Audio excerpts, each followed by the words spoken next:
Y'all done fucked up. Chatty Cathy's.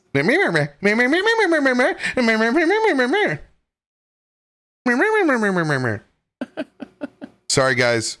We can't start the show. Tim's got to piss. Quirky's got to get a drink. Everybody's just happy the band's back together again. So you get intro part 2. Love you. Yeah.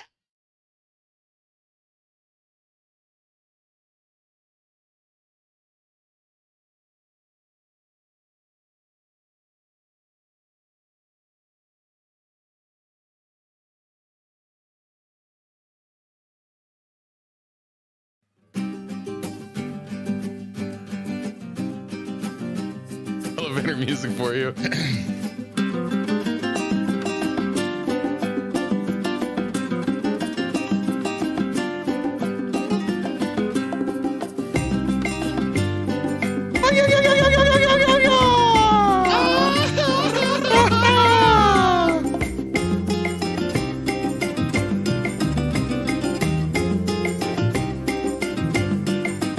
Voice chat is live, so watch out, Quirky.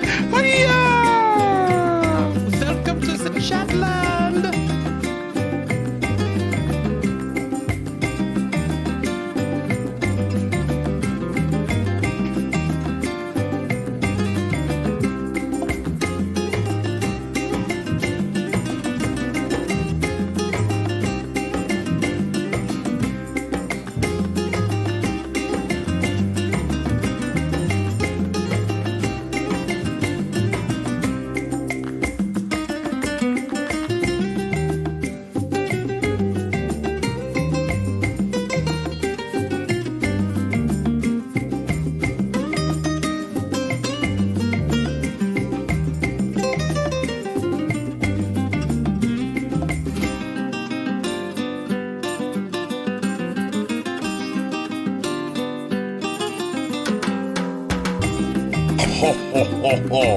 Oh man, those bongos in the back. They're beaten. It's like the Mariachi El Sol song from Desperado with Antonio Banderas.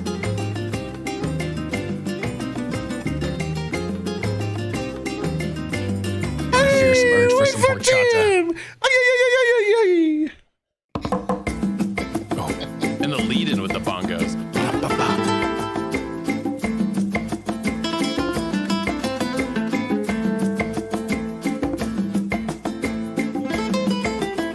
But sir, it's not Taco Tuesday.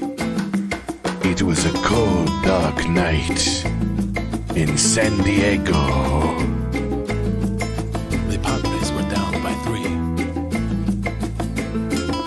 And I sat there in radio's garage, smoking cigarettes, waiting to sing my song that the internet surely loves. There's no appreciation for me, the cricket, and radio's cabinet. That cricket, man. I got both cats in here again. And guess what? Now that I know what he sounds like internally, his internal dialogue, ooh. Big fan of the cricket now. Caramba. He's a very suave cricket. Small cricket. I Big. don't always chirp on the internet, but when I do, it's during Captain RoBear's D&D. I lived for 3 weeks. I or 2 of them. My name is Crico Suave.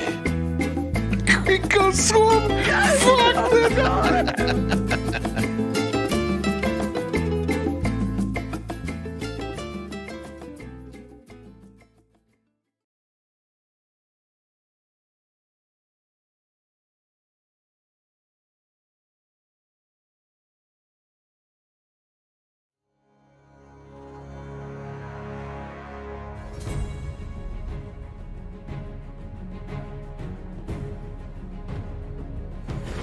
What's going on, everybody? It's Captain RoBear and crew, and finally, we are Call of the Netherdeep, episode 13. We're actually going to do this? No, First episode. No. 13? no. Tim decided, you know what? I got to go. Amanda needs me. Just kidding, guys. I gotta go. Elon called him. I got to go do some rocket stuff. Some rocket shit. Okay, Kermit. Just drink your tea.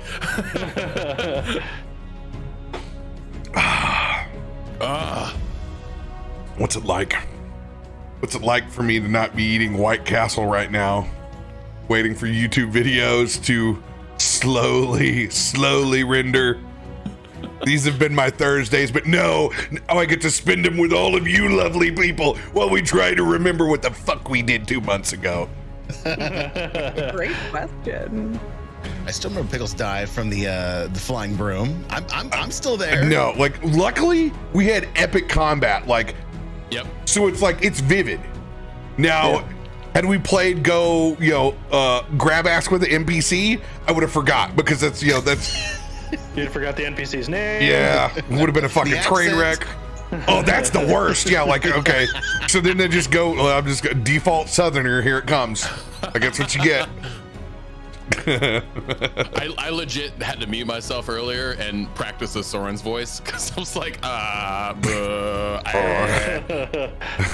what is going on with that? All right. I had to cycle through there. There was still Spelljammer. Since we combo campaigned. Oh, but it's good to hear you. Good to be here. Thanks for everybody coming around, sticking around for the double feature. You guys are animals that consume the double feature.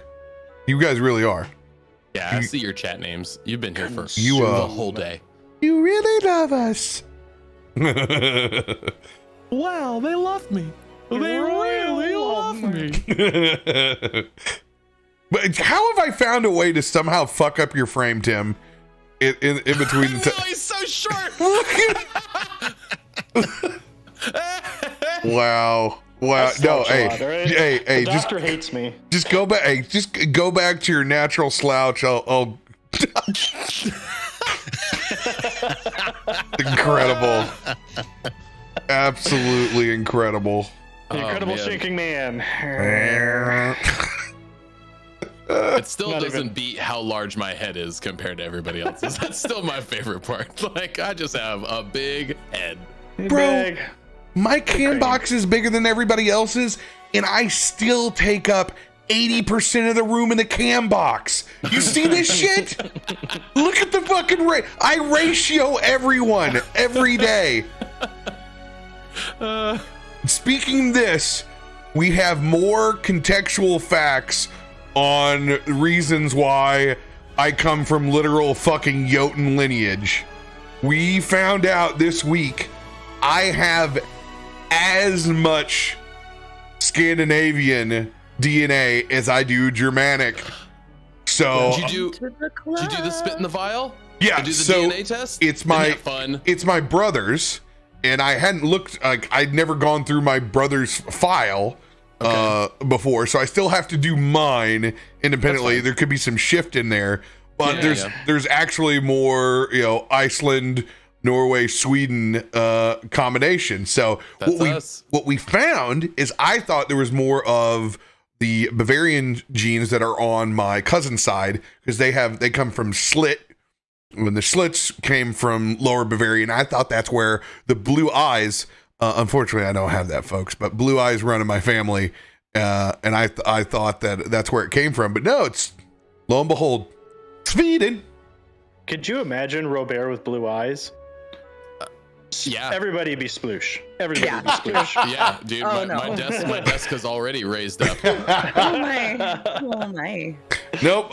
You got the you get the native genes in me, the native genes in me. So I just got I got all the giant genes from the Jotuns, and then I got the Coloring from the brown nipple crew over here. Ain't no fucking fucking.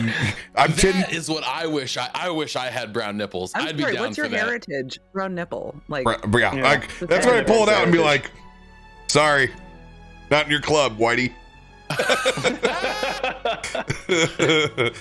Dude, the pigmentation on my neck. So, oh, dude, it's just bad. My mom used to think I was constantly fucking dirty until we realized it was like, oh god, that's pigment fucking-tation. Okay. I'm like, so we don't have a pool, Mom. Like, you gonna explain this? And then I traced down my lineage to Horsehead, Arkansas, and I go, that's where it is. Oh, yeah. So, fun times in genealogy, folks. But You don't have to share it if you don't want to, but which system are you guys using?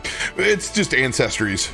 You are using Ancestries? Yeah, Yeah. that's what I have. And I don't think Ancestry is probably the best system to use, but its features of linking, it's The accuracy is all the same as far as knowing the similarities. The differences are the databases. right? So each company has their own databases that they're going off of for that. The DNA, the science of it, that is accurate across all of them. It's who do you think has the most amount of information? And the Mormons, they've got a lot of information, and that's who runs the Ancestry.com one.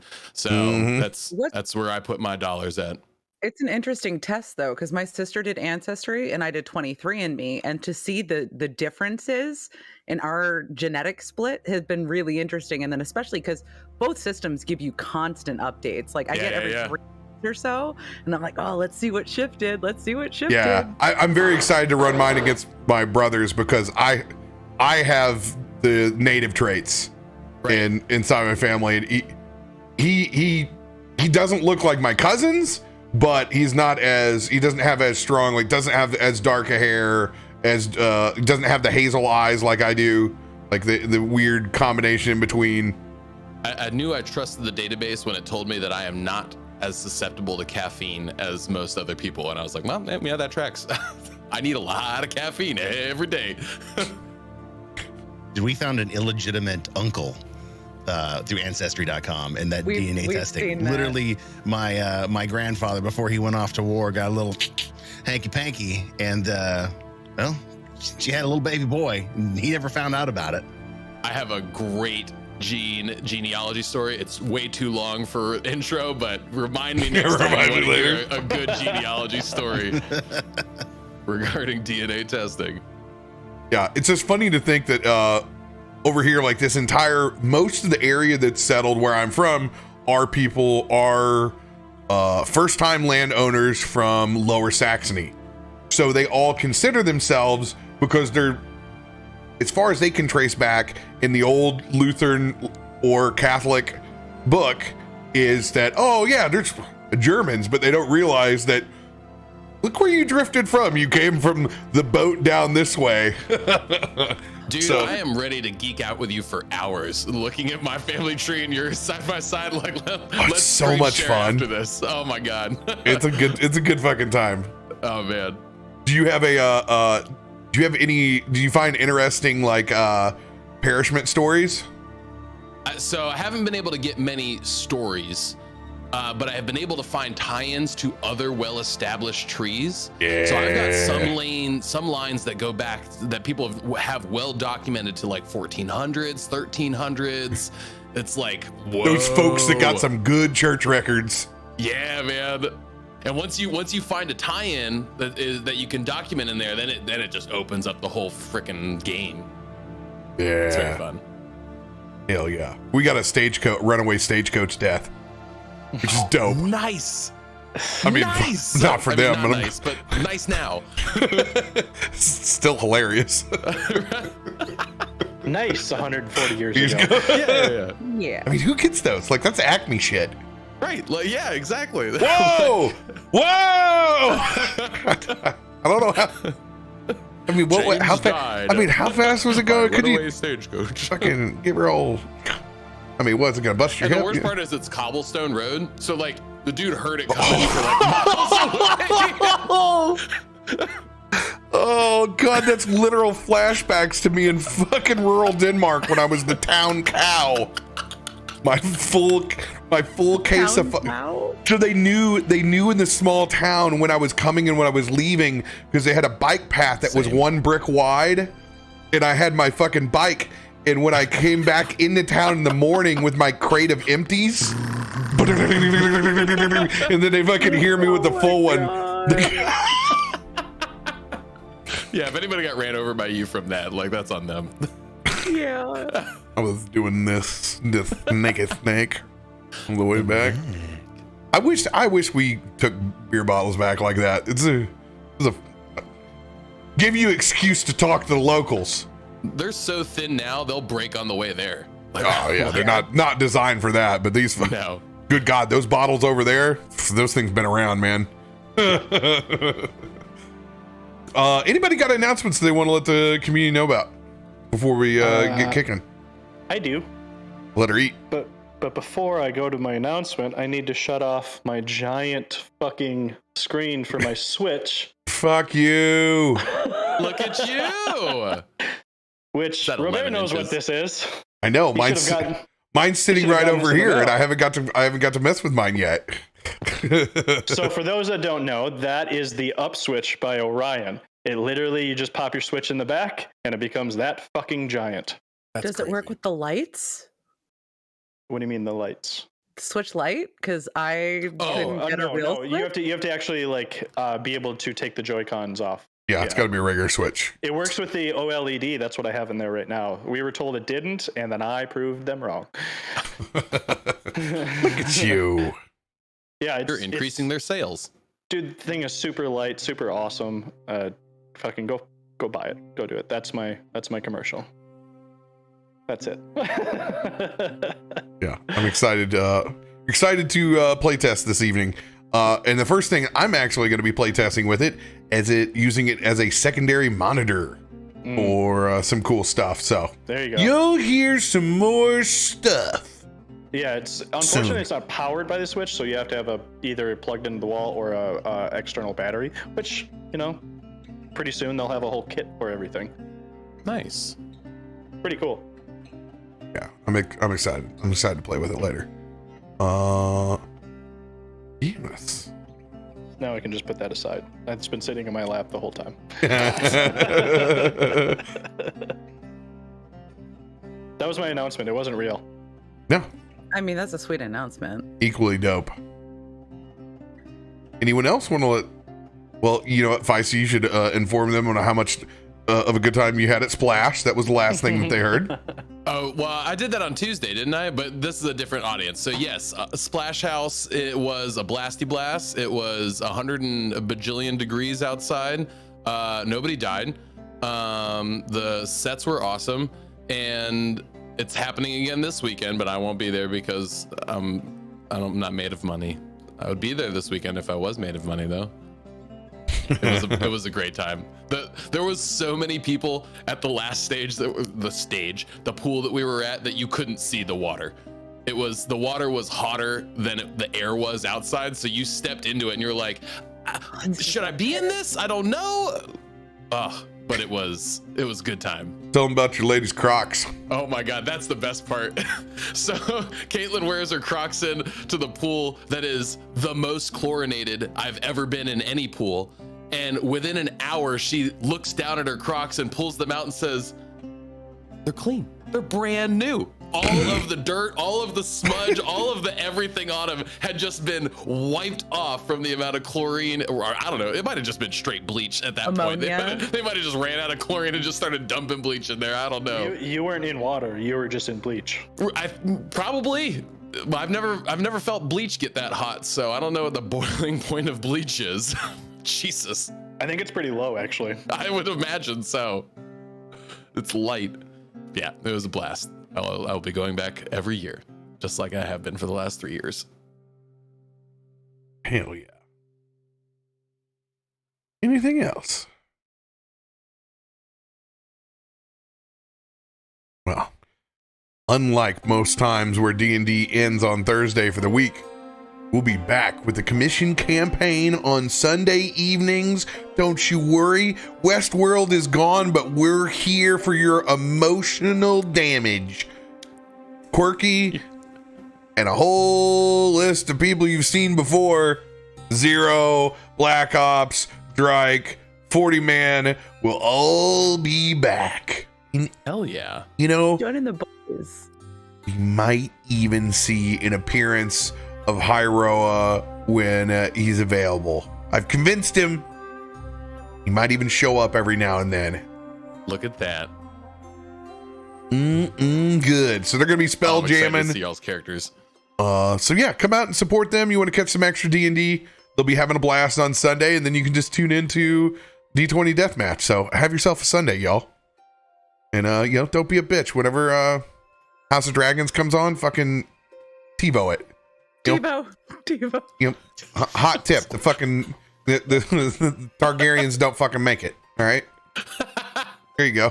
Fucking spoiled you. Are you telling me somebody's gonna die in the House of Dragons? Are you serious? Spoilers, sir. One of them might go insane. Is there incest? Shit might be. Yeah, I was like, Game of Thrones 1, you got to at least see partially non-incest. This one, nope. They're all fucking each other. That's a good time. We're just going all in now.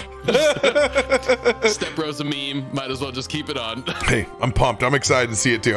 Hey, more Game of Thrones, more good times for me. So I'm all about that. And yes, over here, if you haven't seen, Lord of the fucking Rings D&D is going down very, very, very soon. Will be the week after the show debuts, which is great. So I can actually figure out what the hell is going on instead of recreating the campaign, which I've done now 2 to 3 times over based off of trying to guess, because they are doing a really good job of filling in the blanks of the Second Age, which pretty much is completely blank in a lot of areas. Open canvas.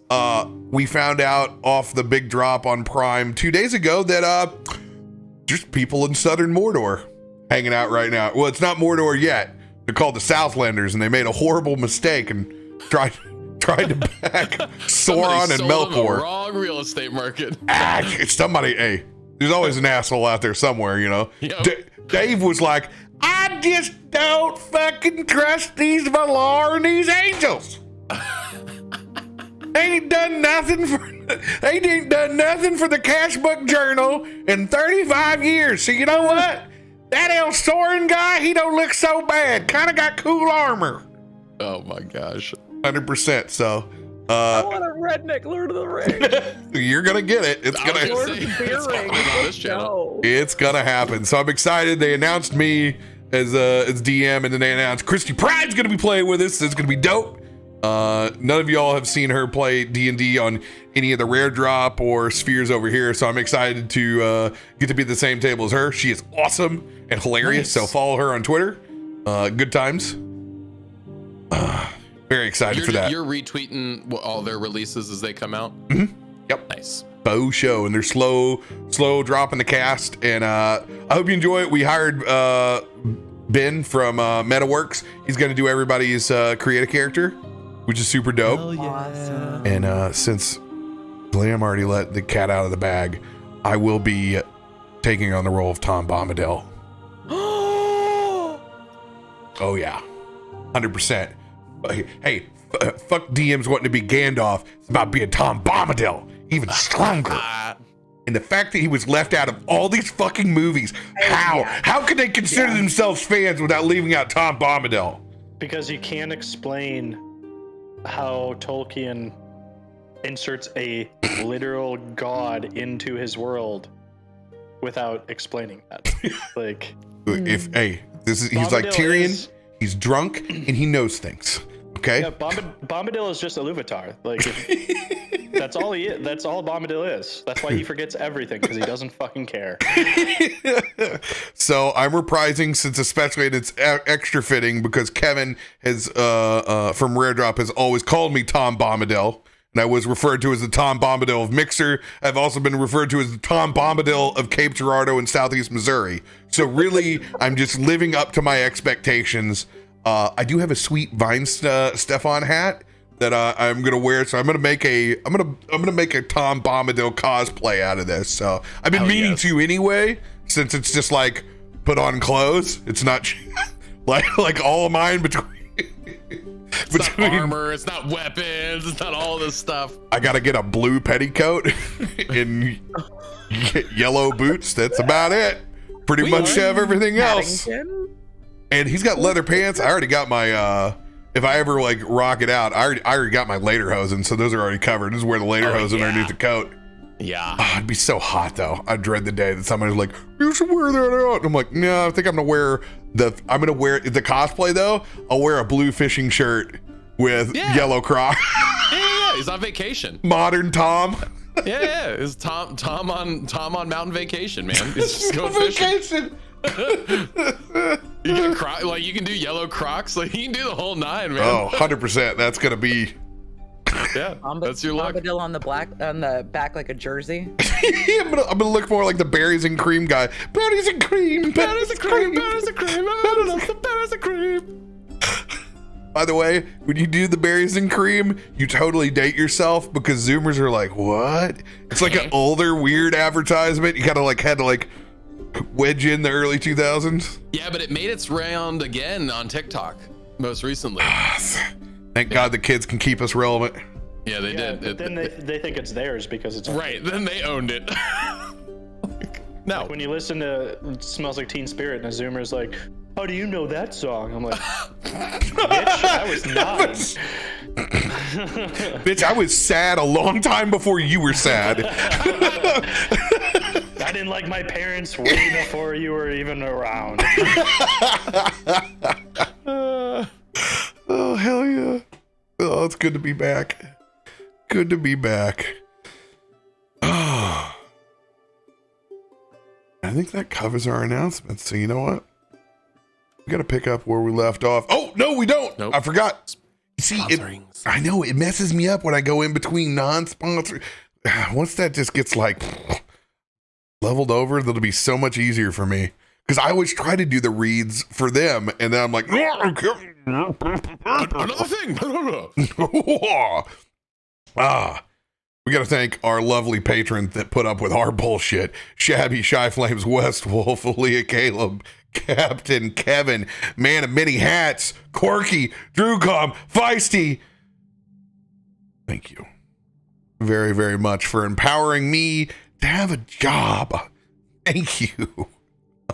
I need that very, very, very, very much. So you guys have been a wonderful help stabilizing us to invest in all these lovely Patreons and have whatever maps and spend money on silly packs and animations and hire artists. You guys are amazing. So thank you from the bottom of my heart and from the bottom of my glass. Thank you, Voodoo Ranger.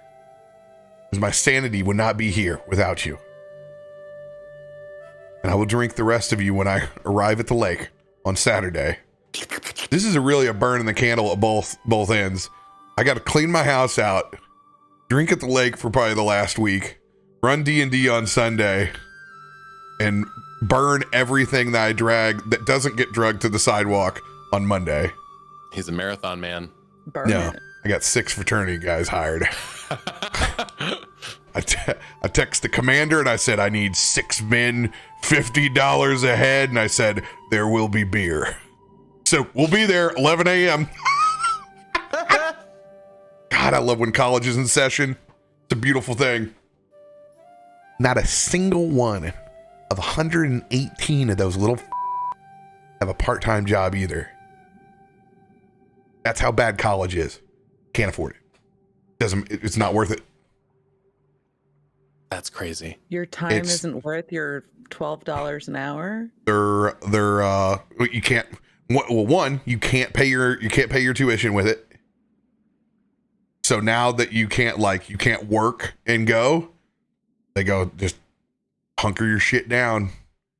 But you got to remember, they came from high school not having a part-time job. They go, oh, that's where it starts. So it's like, right. This is everybody's on family. You got to remember though, you didn't grow up with a family plan, Cork. Their essential needs are family planned. Phone, Netflix. Right. They don't go on dates or anything like that. So what do you need it for? Oh my God. You got to remember. I was 13. It's a different life from them. They've been living, they live in that pack rat style, dude. Don't drive. Dude, it's wild. I'm different adoptable. World. I'm adoptable. Welcome to us, the working poor, the working poor, the working poor.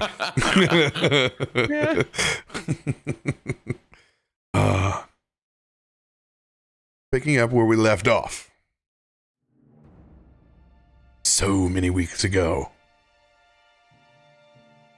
All because of Pickles' interest in a flying broom. We've been held up in a convenient caravan.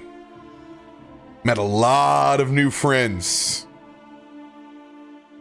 But in the end, when it came time for respite, Pickles' interest in that broom drew us into a conflict with an ancient being, an old Auntie Joller. She was planeswalking, searching for her arch nemesis, later that you find out was actually her own teacher. We pick back up in the wee hours of that evening. Post-fight, But like anything else, way too much adrenaline to go to bed just yet. Auntie Jala has pulled out the patio furniture on the front of this long turtle caravan. The only one stirring is Reuben, a good turtle boy. Everyone else still tucked back in asleep. Except for y'all and Auntie Jala. Oh man, nobody else is wrestling. Now the men have turned back in after they stabbed the shit out of the Umber Hulk. Surprise. Pops and Papa have come back. Make sure everything else is all right. Under Auntie Jala's orders. Go back, make sure the kids are still asleep. Little Gothby. And hopefully, if they can curl Chespa. Shackleman, you'll flip out of your water weird form at this point. Back into your natural state. Wherever I've actually drug your token. That's a good question. To the left? Yeah, to the left, maybe. Nope. Oh, there he is. I know where I'm at. Beautiful.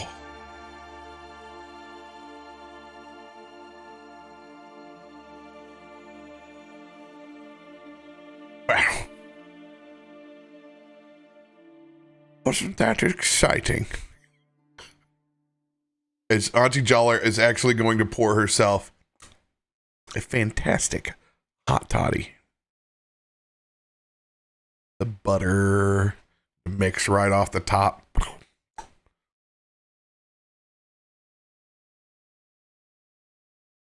Oh. Where should we start? I was kind of wondering what the fuck that was all about. Yourself? Oh, really? Yeah, I was asleep.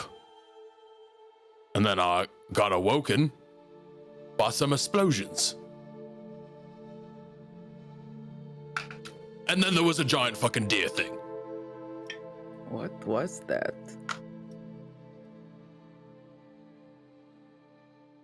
That, my dear, was the past meeting the present.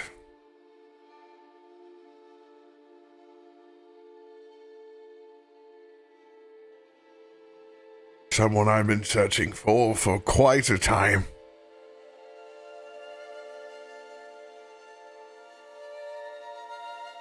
But with a little bit of luck and some sweet, sweet honey, she stares back over at Pickles.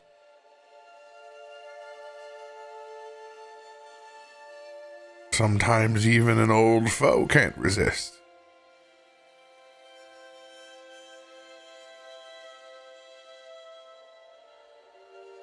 Take a liking to what you saw. I mean, who wouldn't?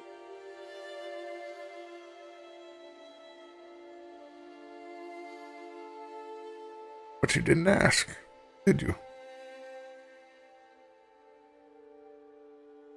Osorin looks at Pickles.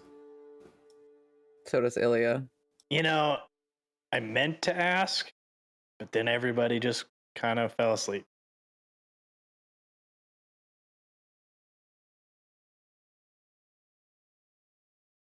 And also, would your plan have worked if I had asked? Oh, of course not, when I saw your interest during the day. For a long time, I thought, maybe we just have a conversation. Yes. Fuck it. Look like a group that can handle yourselves. What's the worst thing that could happen? Maybe my old adversary grows a bit stronger.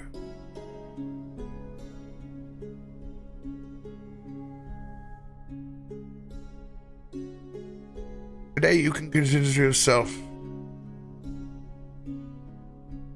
lucky.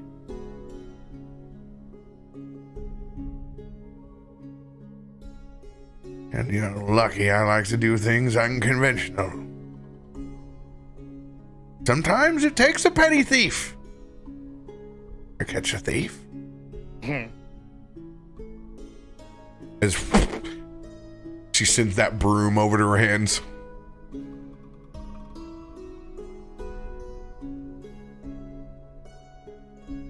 And then she sends it over. But that doesn't mean you don't get swatted in the behind. Goes in for one good tap. Non-damager, because it's just the bristles.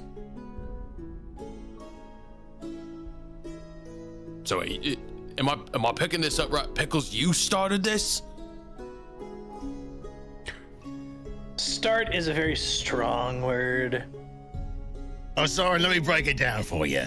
She used old Pickles as bait. She was fishing, and he was the chum. That sounds like a good time. And that sounds a lot like Pickles. But it is all done, right? It's all wrapped up. Nice little bow on top. The thing is, it's a little hazy, but I remember it was trying to leave, and we sent a bunch of shit at it. And I don't know if it is still there on the other side. Oh, my dear. Nothing's ever truly done. Right. But maybe just this time, we bought more time than usual.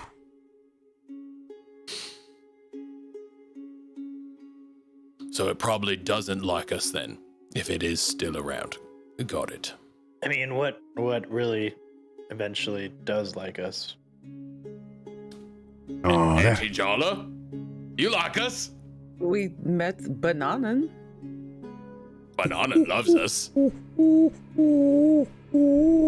That's a good one. That's a good boy. Hey, look at you. You found some shinies, didn't you?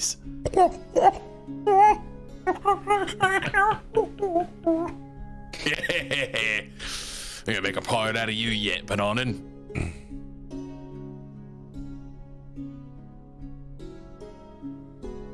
Auntie Jala sits back with a big smile on her face. And you're lucky for the second time over for not waking up the entire household. You came close. Luckily, not close enough. You're a formidable group. You really are. And I could have handled things by myself. But I appreciate your help nonetheless. Could have arrived a little bit quicker. Yeah, I do sympathize with that statement. But impressive nonetheless. What you encountered here today, we will not speak of, for they do not deserve their name. Nor will they ever deserve their name. But that is the past. You've ensured something more important than anything else that I could ever provide. And that's time.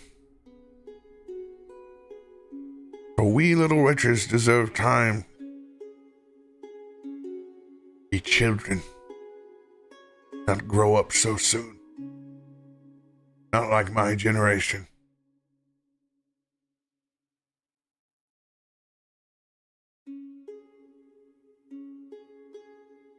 That I will be very grateful for.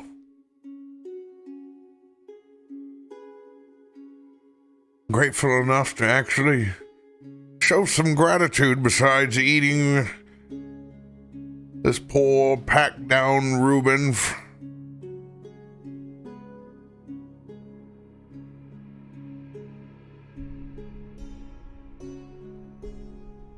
I believe a few gifts might be in store. She takes that broom and goes, "You're not getting this." Damn it. Oh, you fought from earn this. Besides, I might have to catch another one of you in 10 to 15 years. Oh, you're gonna have to wait a lot longer if you want to catch another one of me. Yeah, they broke the mold after this one, for sure. I guess I can't disagree with that.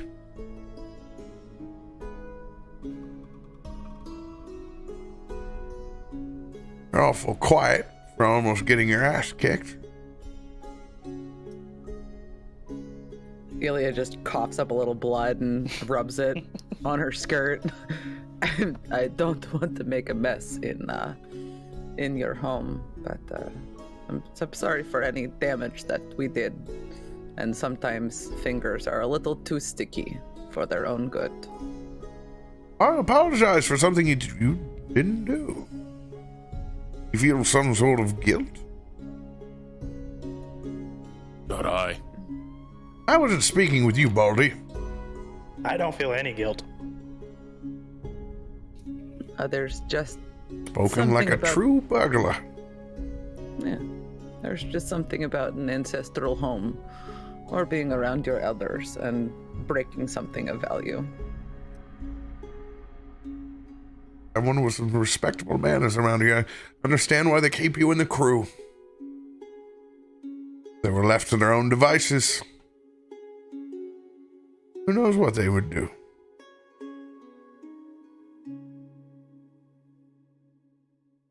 Well, they'd be following orders around here. I can tell you that's what they'd be doing. Isn't that right, Shackleman? Aye, Captain.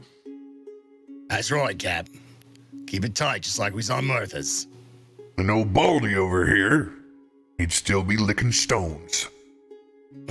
I still will. Don't you worry. Keeping her nice and clean. He's got a monkey to keep him company. But I guess, Illia does more than pull her weight around here. We're happy to have her. We're happy to have our little burglar too, even if he does make foolish decisions, chasing magical brooms down in the middle of the night. You're lucky that she switched you. I'd wrap my damn chains around your throat if I wasn't already still awake.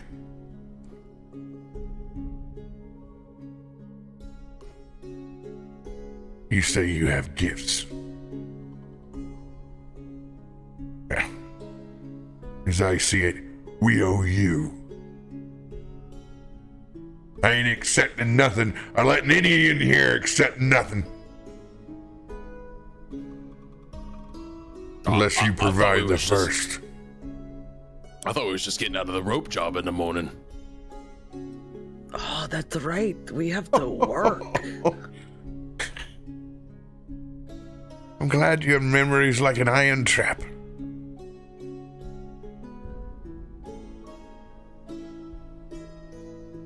Ain't got out of nothing.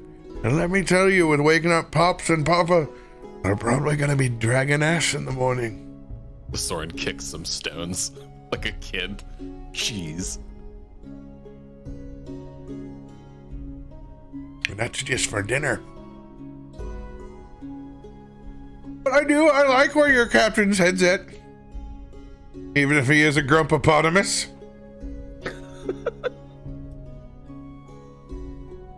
I'll take that as a compliment.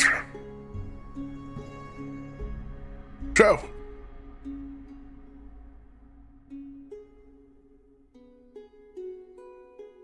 what'll it be?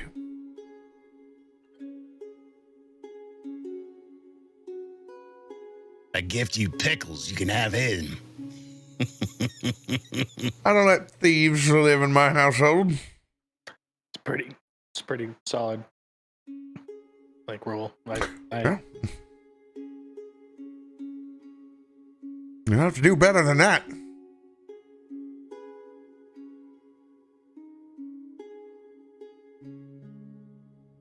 Osorin kind of nudges Bananan. Give me some whatever's in your what shiny have you found?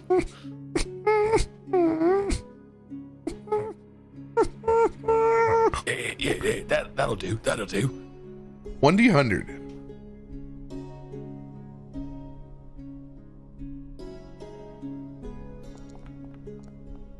36.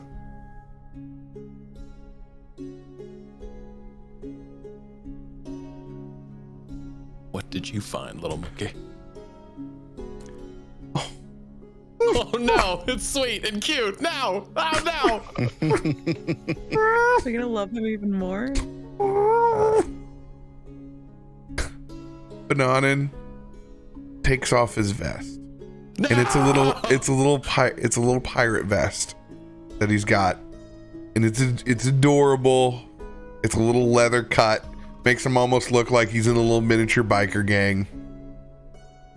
But on the inside, he's taken the time to sew not one, not two, not 20, but 100 tiny pockets to where he can store anything shiny. The roll on this table is 36, a vest with 100 tiny pockets. Oh my god! How could it be tiny pockets any better? My god. And as you say no, he goes, he puts the jacket back on. Roll another D100 as you're gonna pull one from one of the tiny pockets. Oh my god! Oh my god! What is the Osorin doing? Is he restrained in this moment? I don't think he is. No, come on. You know what she's. You know what she wants. 31. Oh my god. He goes in one of the pockets. He pulls out a silver badge in the shape of a 5-pointed star. I don't even know where the fuck you found that. And you can see he has taken the time to put in there that it even has inscribed, it's got Mirtha's Last Supper, and it's first, it's got a little first mate scarved in. That's perfect. That's absolutely perfect, Bananen. Looks over at you. He doesn't. He takes it back. Hey, no. You heard the captain. We's giving a gift up. He kind of looks at you and he kind of gets halfway between the table, and he does an awesome little trick where he just takes his tail. He just kind of like levers and picks himself up. Normally, I would say no monkeys on the table. You kind of nod and he looks back over at you. Looks over at Auntie Jala and he pulls out pocket 31. And he hands it over. Very, very gentle. Good boy. Good boy. Why, thank you. As she fashions on that badge. Now he's an honorary member of Mirtha's Last Supper. Well, since I'm the one calling the shots around here.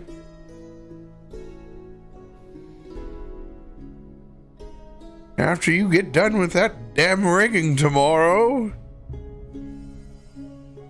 maybe I'll have a few gifts for you.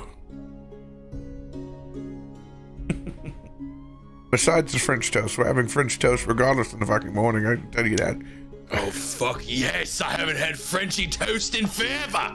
I got about 28 quail eggs in the back, and I have damn good use for them. I'm not going to expend half my damn magic and arcane ability in the middle of the damn night without having French toast tomorrow. It'd be rude of me not to offer me services, but do you need any helps in the kitchen in the morning? Yes, I do. I need 15 bananas, and I need to procure the richest cane sugar that you can find. We need to make a syrup. On it. That's what I like to hear. Especially for my new mound crew. And you, Grumpopotamus, you can do me a favor and going back and getting one of your fine cigars. I feel like having a smoke. That would be my pleasure. Captain Sullivan's actually stoked. I'll get that right now. I'll bring you two. Anyone else? I'm on the mission for bananas. Banana. I can't The banana. Bananas for bananas. With banana. We knew going in. We're like, oh man, this is gonna get us some point in time. Already did. Bananas with banana. Ooples and bananas.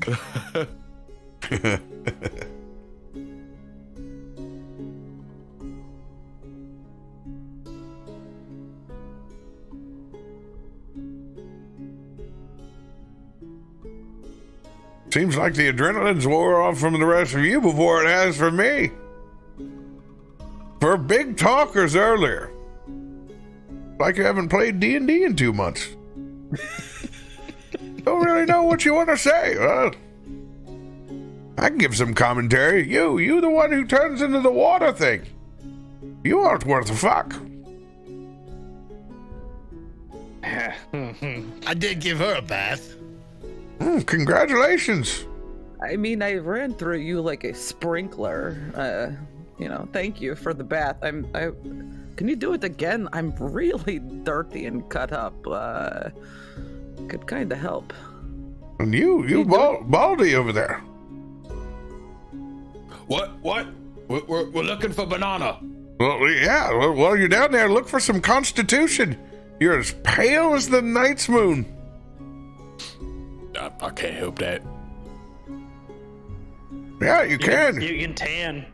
We're on a boat with the sun. And it's not the paleness of your pigmentation. It is the sickness. Vitamin C is your friend. Oh, that's right. I am poisoned. I forgot about that. Yeah, you're poisoned. Oh, yeah.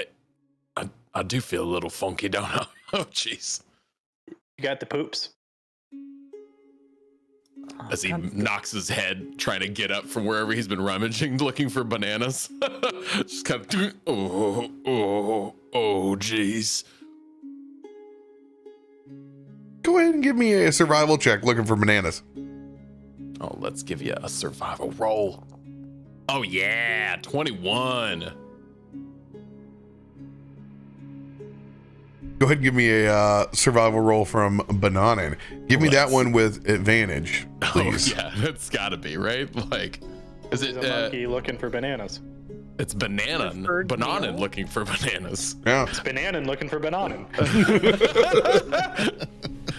Shifter control is shift. Left shift.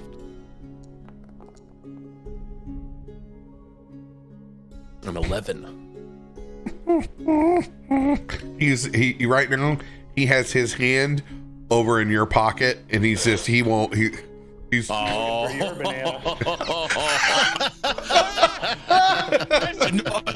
a banana. We're looking for bananin. I knew there was always something wrong with that relationship. It's new. They are working through the kinks. Give it time. And actually what he's reached for inside your pocket is there is a game of beanbag cornhole. Specifically one of the beanbags, he likes to squeeze that little corn bag, but he's always on the edge of popping it. Oh my gosh. It's just it's like his binky. His little fidget spinner. That's his little deal. So he's just Come on, Banana. We're done. The explosions are over. Look, we're calm. It's all gonna be okay, buddy. We're just looking for bananas. Don't you like French toast? Remember, have you ever? You might not have ever had French toast. Real crispy on the outside. Big loaves of bread. Slices of banana on top. Sprinkled with powdered sugar on the. Oh, it's delicious. He's walking a little bit faster with you. So we are now explaining French toast to a monkey.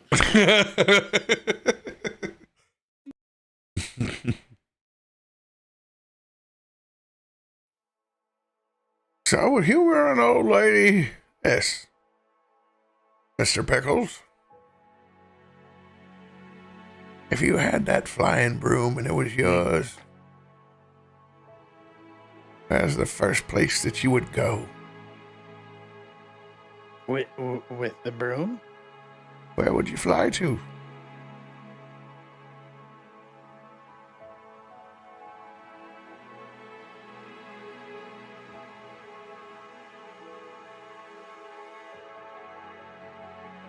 I think I might do a flyby of Hupperduke. Hupperduke? Why Hupperduke in particular?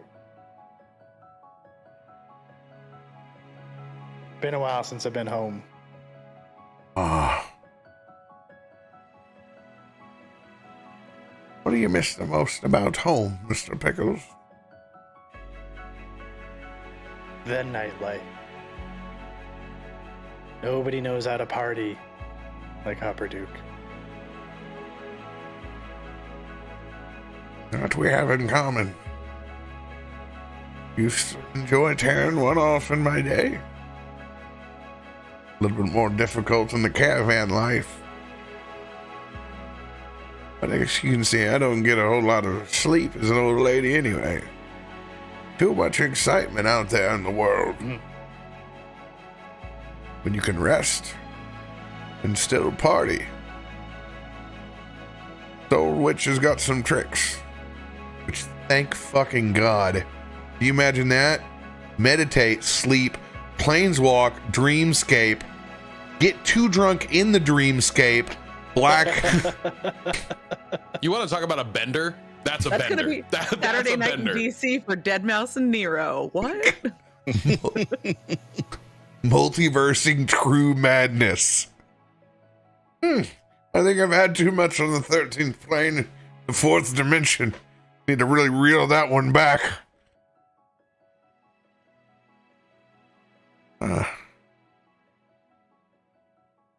can understand. But just a few words of wisdom from an old witch like me. Now, when you say old, you want to compare?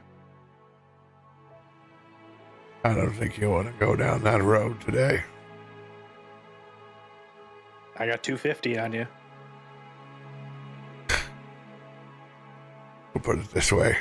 Or at least that's the last birthday I celebrated. Where we're going with this story, there weren't roads. But thanks for humoring an old gal like me. Today, you're 250 and I'm 249. You'll always be 246 in my book. Don't make an old woman blush. You're surprisingly likable for a little thief. I'm not just a thief. I do hit things really hard, too. And that is the difference. You do balance the stealth with the boom. Come in quietly, leave loudly. I guess, much like Christmas, every now and then it doesn't hurt to unwrap a gift early.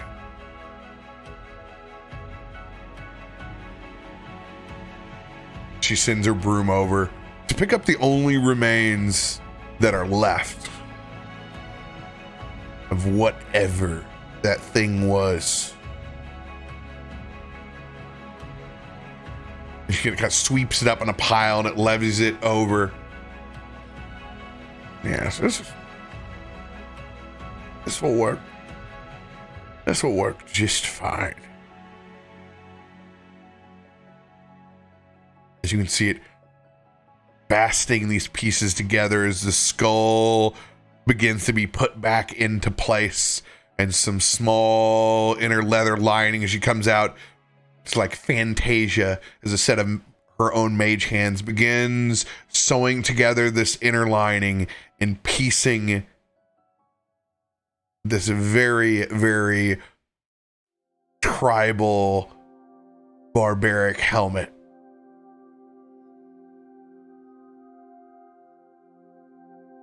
As it comes down, it's like one of those it's like the halfway point. almost like the Punisher's logo in the front that comes down, so it still exposes your jaw and jawline and your scruffy beard. Those antlers stick off over into the sides. The forest contains many secrets. Chaos. But remember, that chaos also deserves some bit of order. And in nature, if there is not balance, we have nothing.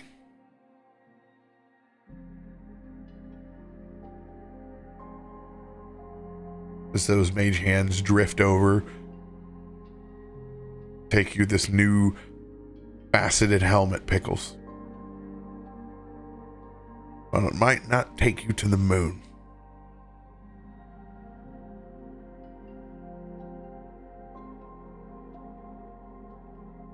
I think it'll take you places of greater understanding.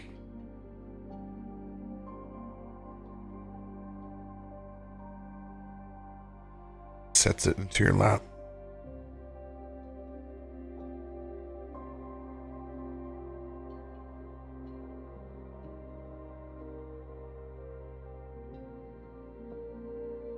By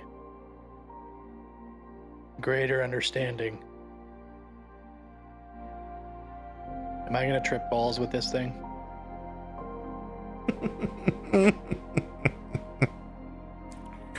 No. Far too old to bring those out. Matter of fact, I don't really know where I packed them in with old Reuben. Sure, I can probably ask Pops, though. The butler would always get into them. Now, it won't be nearly as fun, nor nearly as frightening. Have to find out for yourself.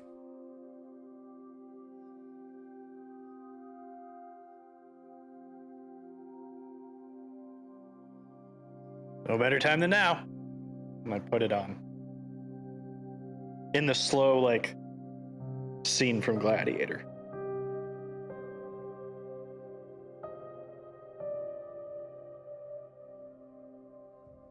Looks good on you. I want you to roll a nature check.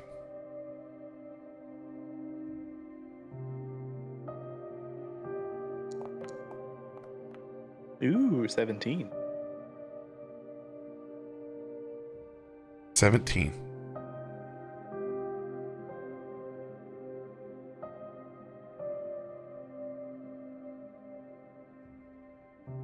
When you fasten on the helmet,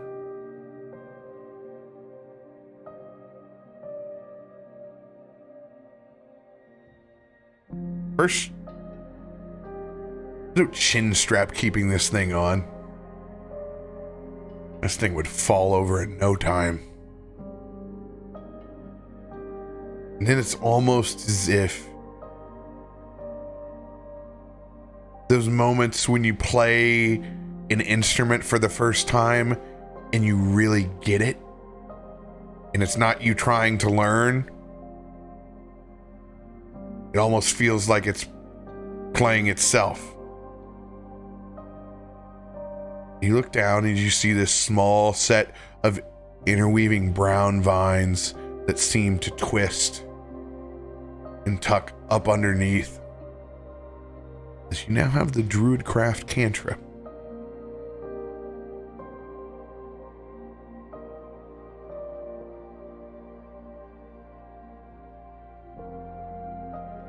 Well, well. Looky there. Roll a second nature check.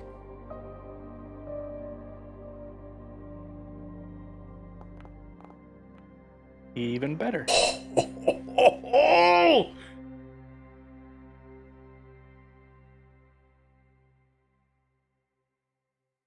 from what at first was a long fight that you felt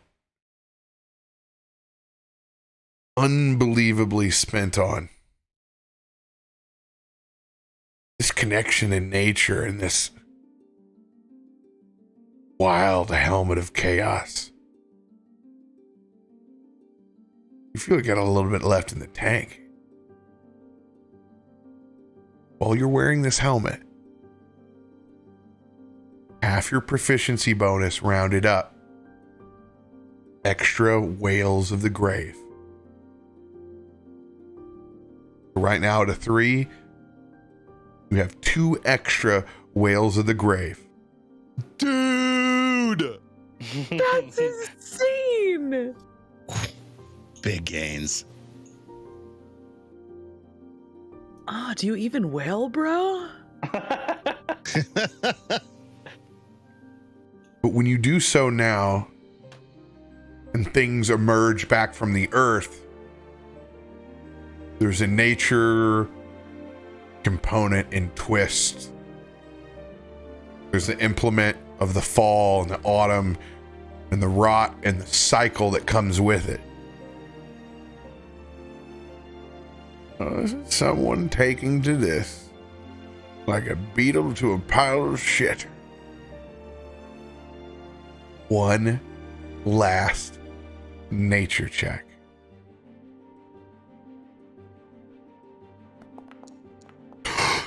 So close. Oh my god. Got a lucky? I do. Right? You tease. I do. Let's make sure there's nothing else on my character sheet that I can use. Indom, I guess, right? That would be. It's not an indom, it's just an ability check. Or well, yeah, I forgot. It combined it. Right.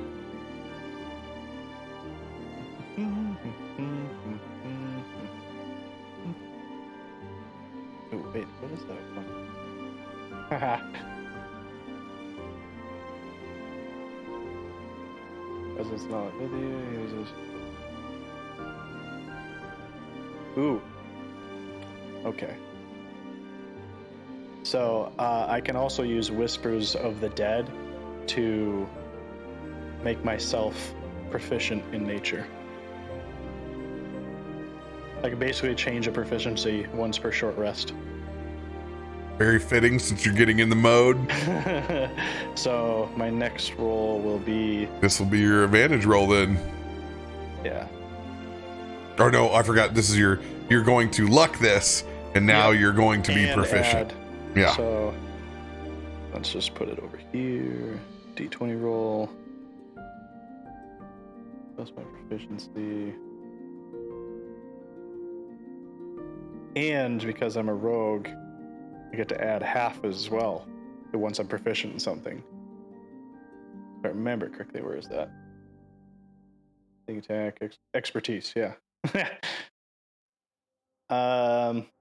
Broken ass character. On this, I'm not gonna allow you expertise yet because you're not expert at this.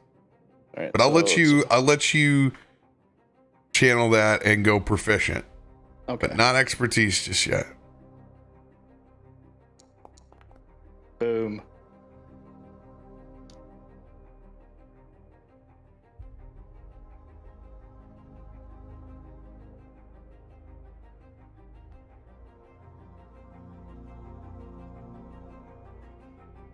Now, what a sight.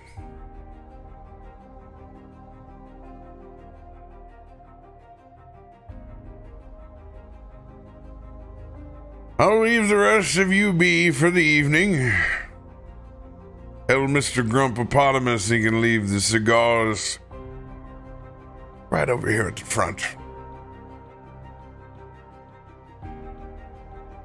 I've got to go browsing for this one.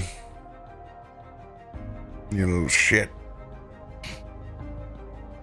And she throws a bundle over at your lap. Start putting them together. I gotta go find a handle for you.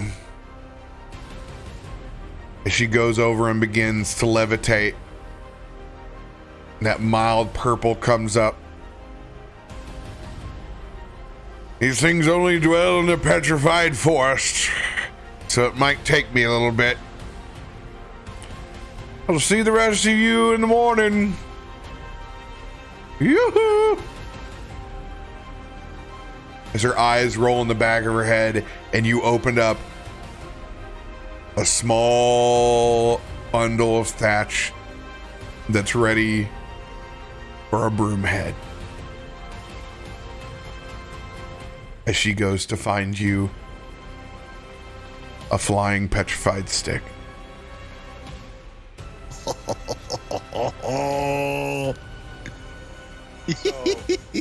While You're so spoiled. while I assemble this, and I just sit down, crisscross applesauce, and begin like putting it together like Lego pieces without instructions. And all the while, like the whole time that she searches, I study every part of the magic around her.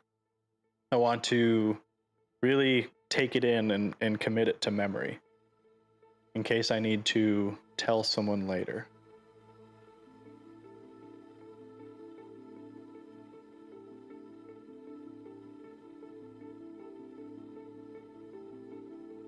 Well, what did everybody turning in already? I brought the whole box over.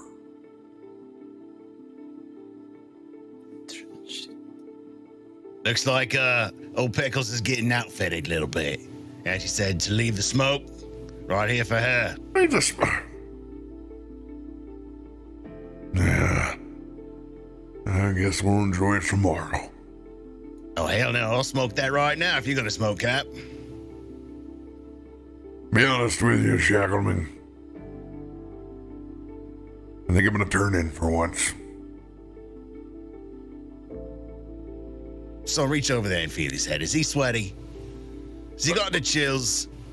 I got bananas. We'll get the sugar in the morning. Oh, good.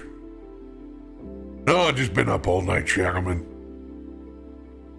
And if Auntie Jala's going to bed, probably means I too. He has not noticed her floating up there one bit. He just sets the cigars down. He's just really wanted to smoke a cigar with that woman. He's going to wait till tomorrow. Osorin sets the box of bananas down on the porch, puts a blanket over them so they don't get gnats. All right, Bananan, we got a mission in the morning. We need to get rope, and we need to get sugar. Soren, talk to our friends from the campfire with the spices. I'm sure they have something. Oh, that's right. They did have rope. I forgot about that. Good But thinking on yous. The sugar. Oh, I mean, they had cumin. Where do you find cumin in the desert? Like, they're gonna have some good stuff, ain't these? Okay, yep. she got wants a mission. the best. We have to get the best for her. So Good thinking. Good thinking.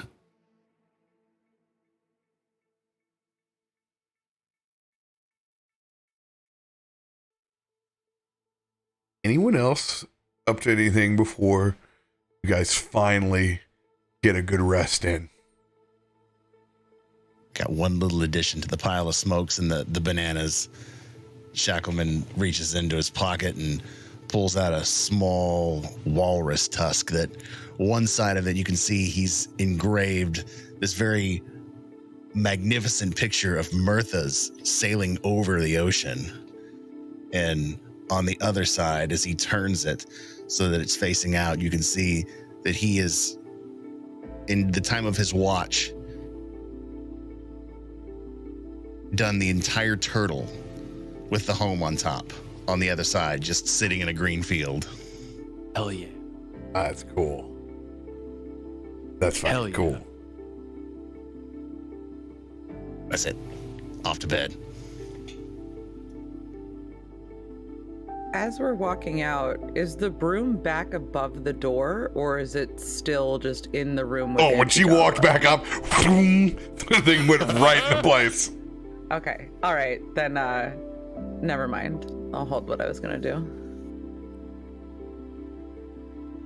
Are you going to try and steal it? Yeah, that is 100% what Illia would do. Just all of a sudden, like, journeying with her, she becomes a kleptomaniac after battle. I mean, being around Pickles, it might happen. Right? I mean, yeah. I'll teach you anything.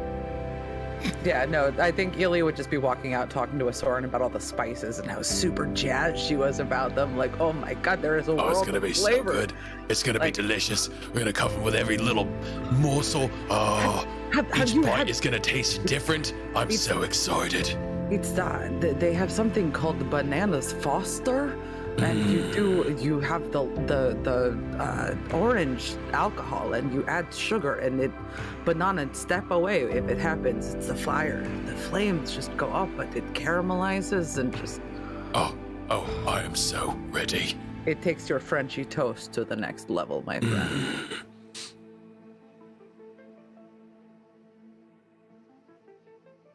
Going to sleep before Christmas. Right? Gonna be like, go to sleep, go to sleep, go to sleep. Just counting sheep, like sleep, sleep, sleep, sleep is good.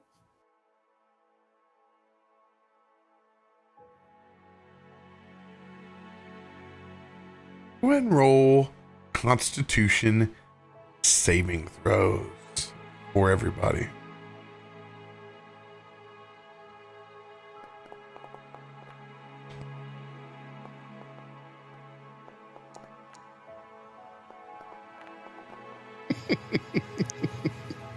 You love those one wake up calls, don't you? Oh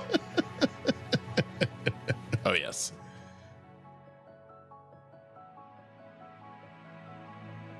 Illia. Mm-hmm. This is one of those nights where you've rolled off your pillow and every ounce of blood that could possibly drain up into your brain has gone there. Feels like I got a bowling ball sitting up on your shoulders. You're on your 4th dream cycle at this point. More memories inside your head from sleeping than there were when you were awake in the day. While you've slept, it's been exhausting and immensely taxing. And that last dream on top of it all.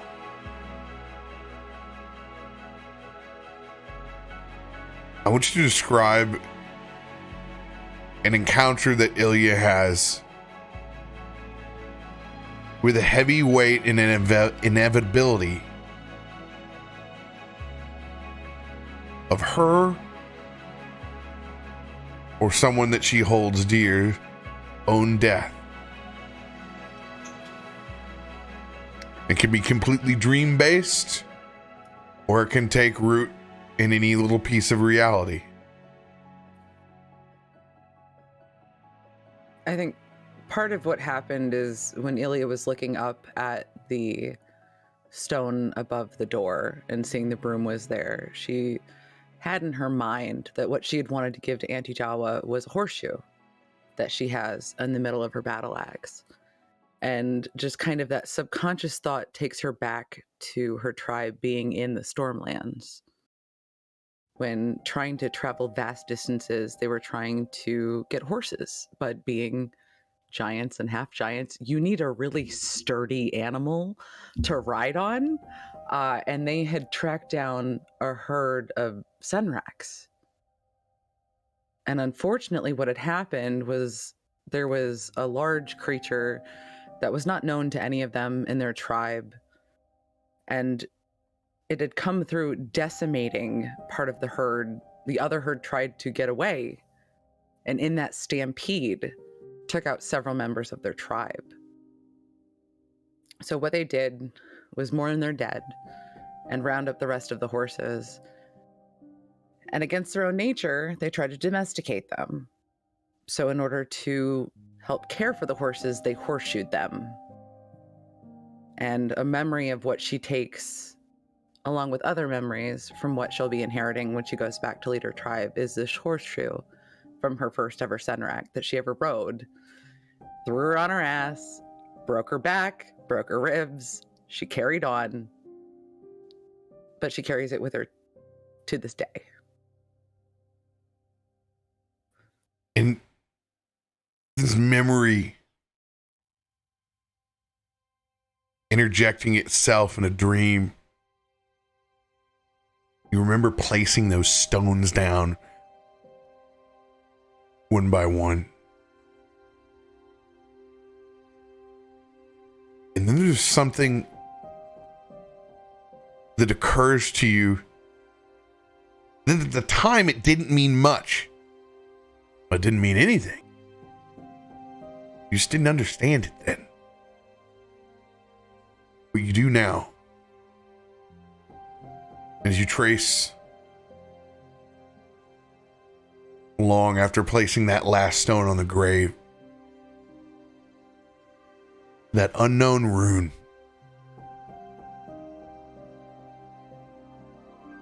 as your fingers trace along with it, small bit of darkness that fades and flips between your fingertips. And as you look up over at your hand, and you can see the black veins in your hand momentarily as they begin to fade away. You now know the death rune.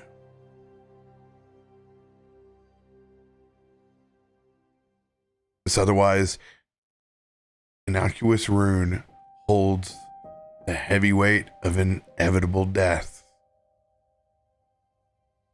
If you conjure this rune, you have resistance to necrotic damage. In addition, you could invoke this rune as a bonus action, channeling an ancestor from death itself.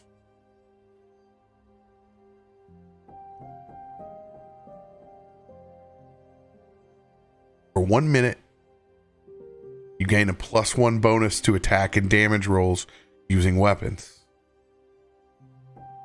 And your weapon gains an additional 5 foot of reach. As the ancestor guides you in your strikes.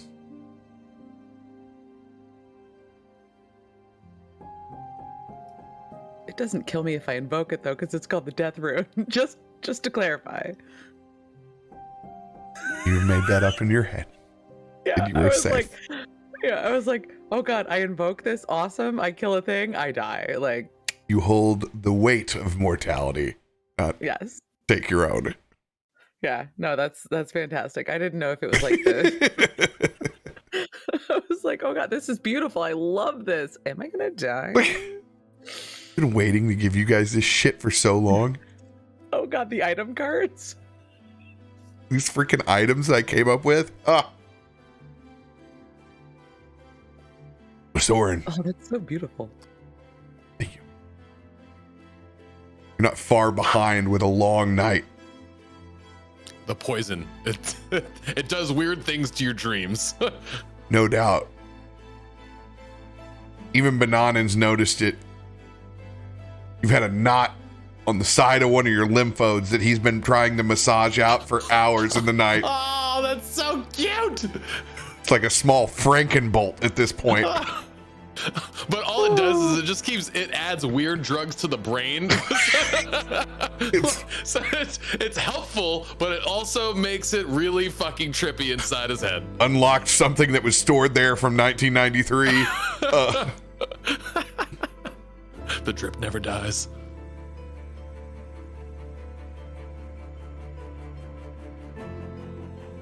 On that third dream cycle of yours,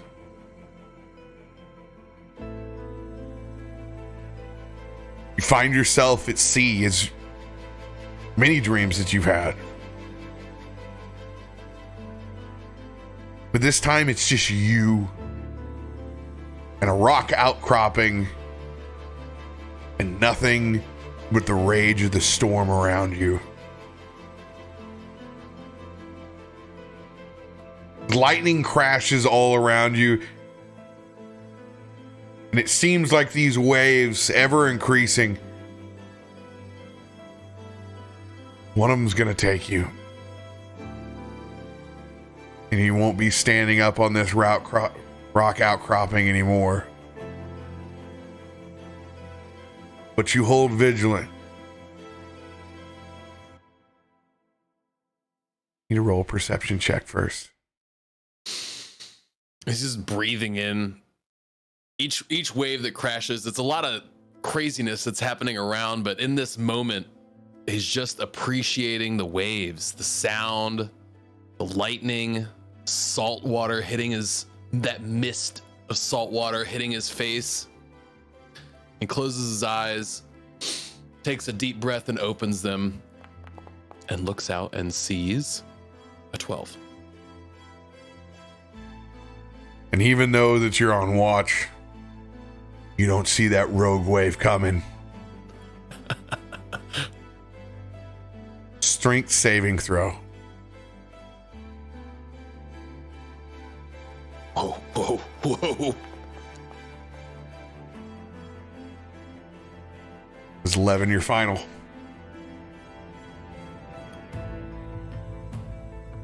I will end Dom.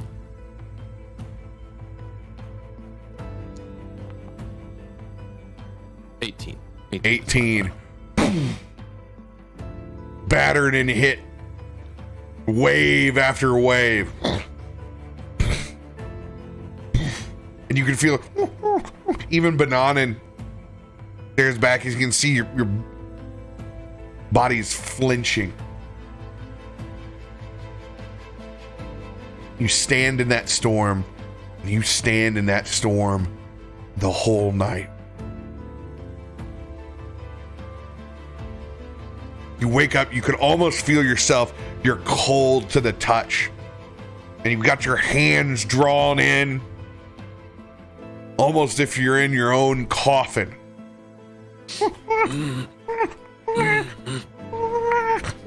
It's Bananen. Wakes you up.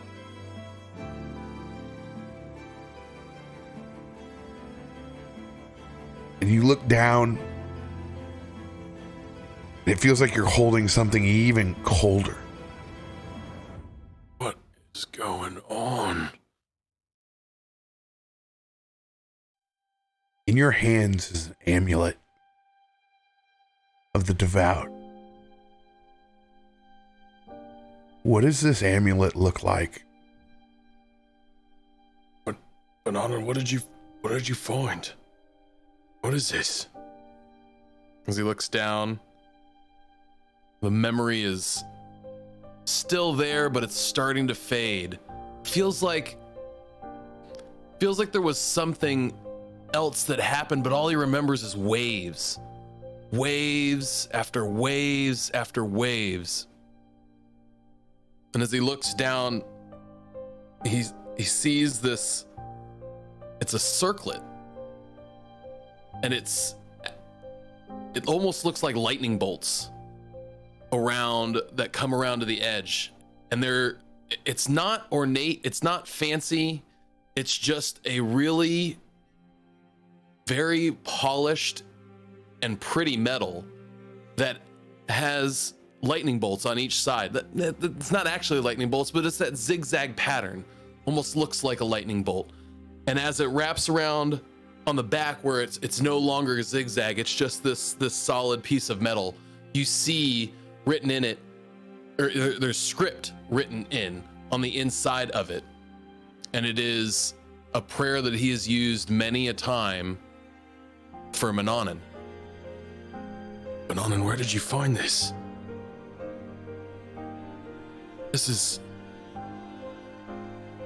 I've never seen anything like this before.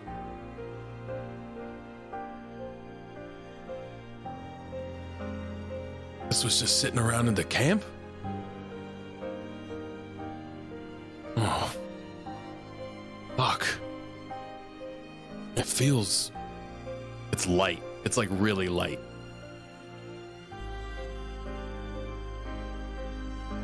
Was this from you, Bananen? Banana looks down at him and it just is like,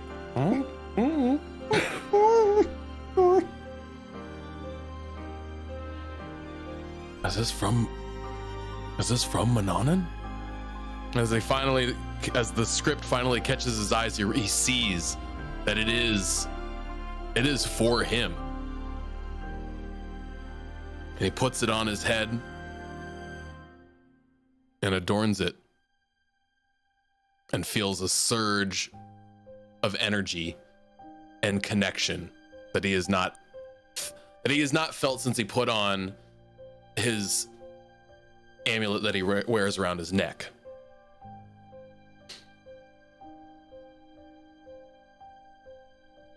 And add Amulet of the Devout. Your character sheet. +1 variety. Hell yeah.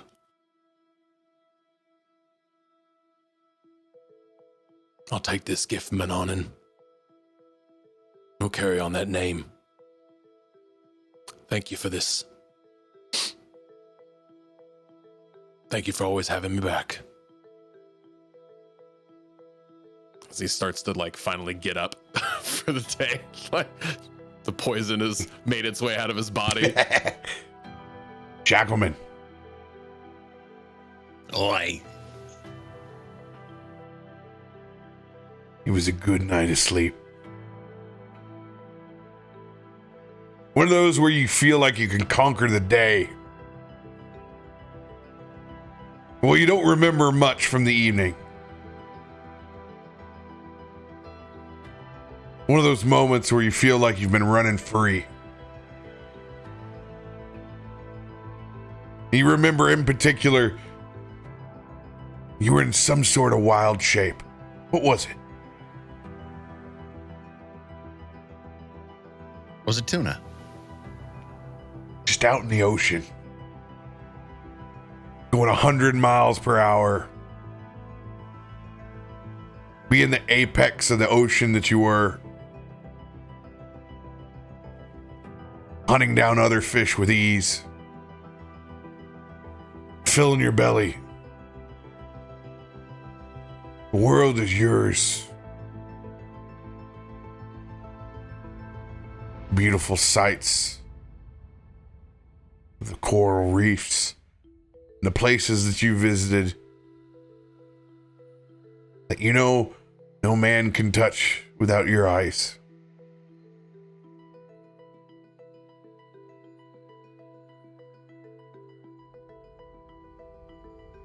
You wake up. It's almost like unlocking part of your mind. Sometimes you just have to get rid of a bit of the man and be more of the beast. And that revelation leads you to an insignia of claws in your mind. +1 to attack rolls and damage rolls. In your wild shape, your strikes are now magical. Oh, baby.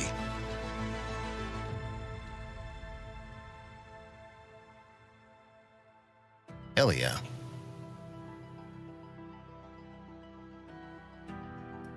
Yes, Shackleman.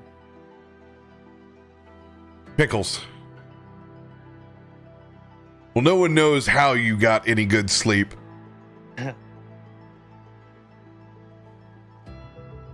With the gifts that you were given. Somehow you learned to defy them all. And yours? There's no doubt. It's dreams of the nightlife. Where you wish to go. And it was one of those just absolute grand evenings. What could be better than almost what you did not so long ago?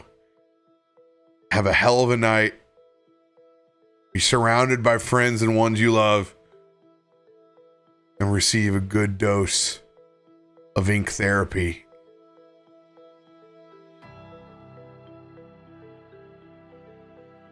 In particular, this time, you've chosen to get this wicked and twisted claw in your dream. Memory of whatever that creature's gnarled hand looked like when it touched. And as it carves into your own flesh, necrotic veins that spiral out from it. Where in your body did you choose to get this tattoo? I would say Pickles got it around his like ankle and calf, like it's grasping at its leg, like at his leg, always trying to like hold him. When you open your eyes, look down.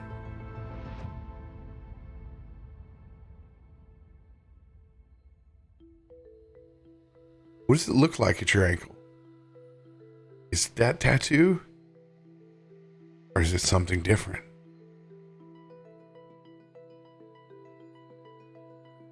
Nonetheless, there's a mark that's there.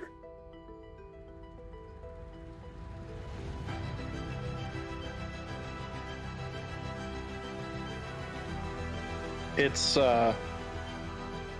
almost like the geometric patterns on throughout his body, like it's almost like a Rorschach pattern.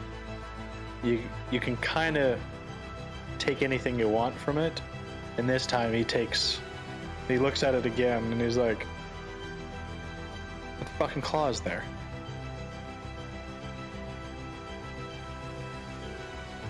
And as you reach down to look at it,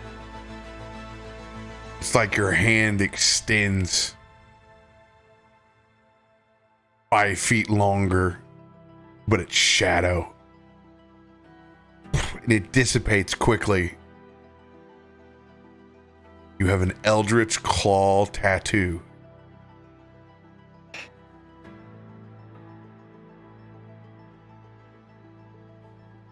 Now this, typically it's your unarmed strikes. But this is going to add an extra +1 and plus damage roll to unarmed and your armed.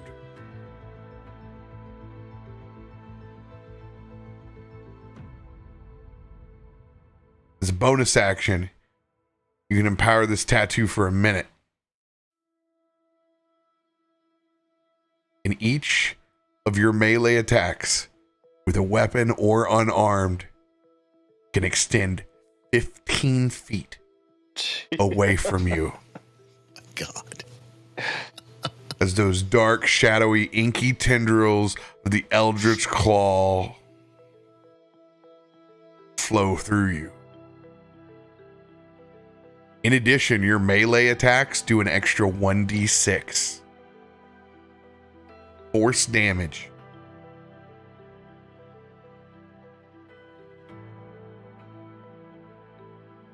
Jesus. We're just gonna leave you alone on the battlefield now because you can just take it all on your own. Bink, bink, And- bink. Oh, you over there? And fly away. Yeah, and fly away. Jesus Christ. All the bases are covered. He just hovers 15 feet above him, just playing whack-a-mole. Bonus action, disengage, fly 50 feet. No big deal. That's where we got the inspiration for the Witchlight Carnival game. It was all because of Pickles. Not that one.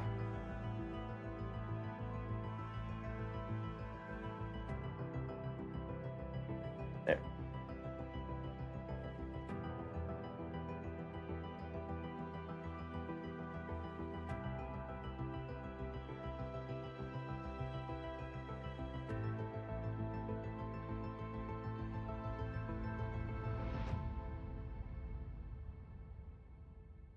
Shackleman, Pickles, you both wake up same time.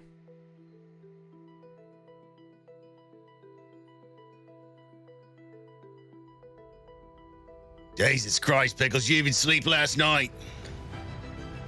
Pickles wakes up with the helmet on. He just like Undertaker's up, you know, and just slowly turns his head towards Shackleman and goes, "Yeah, I slept fine." Good. Let's make some coffee then. As Shackleman druid crafts a small fire in front of him. And just to show off, Pickles, druid crafts a bigger small fire. You know, if you want to light the fire, all you had to do was say it. You know, got to show off. I mean, I just testing it out. This is just seeing what it does. Good. We'll put the second pot of coffee on yours. No, all right.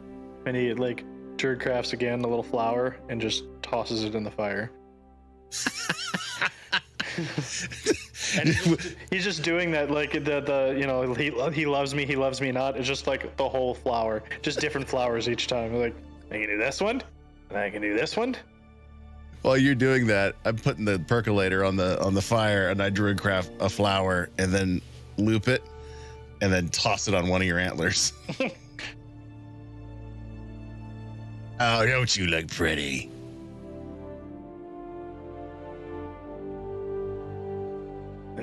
What? Oh, yeah.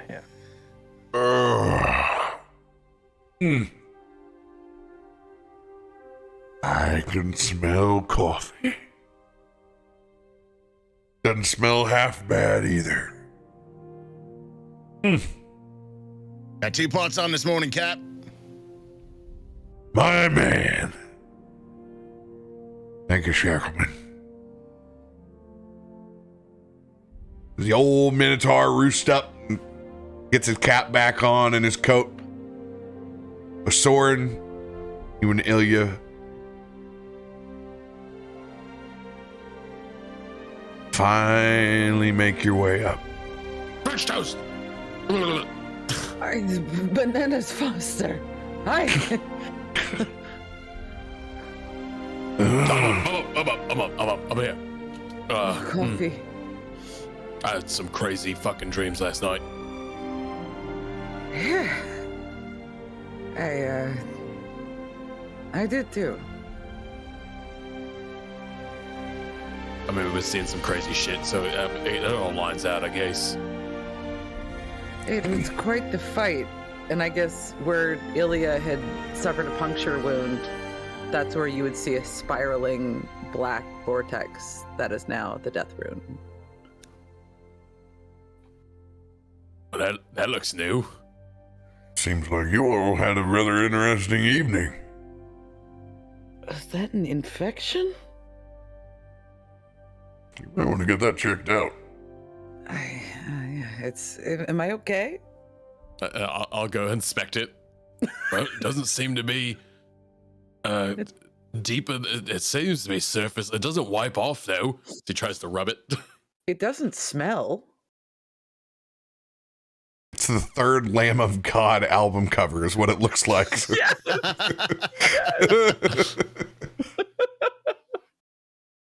I don't know. I don't know whether I really trust a sword on a final opinion on that or not.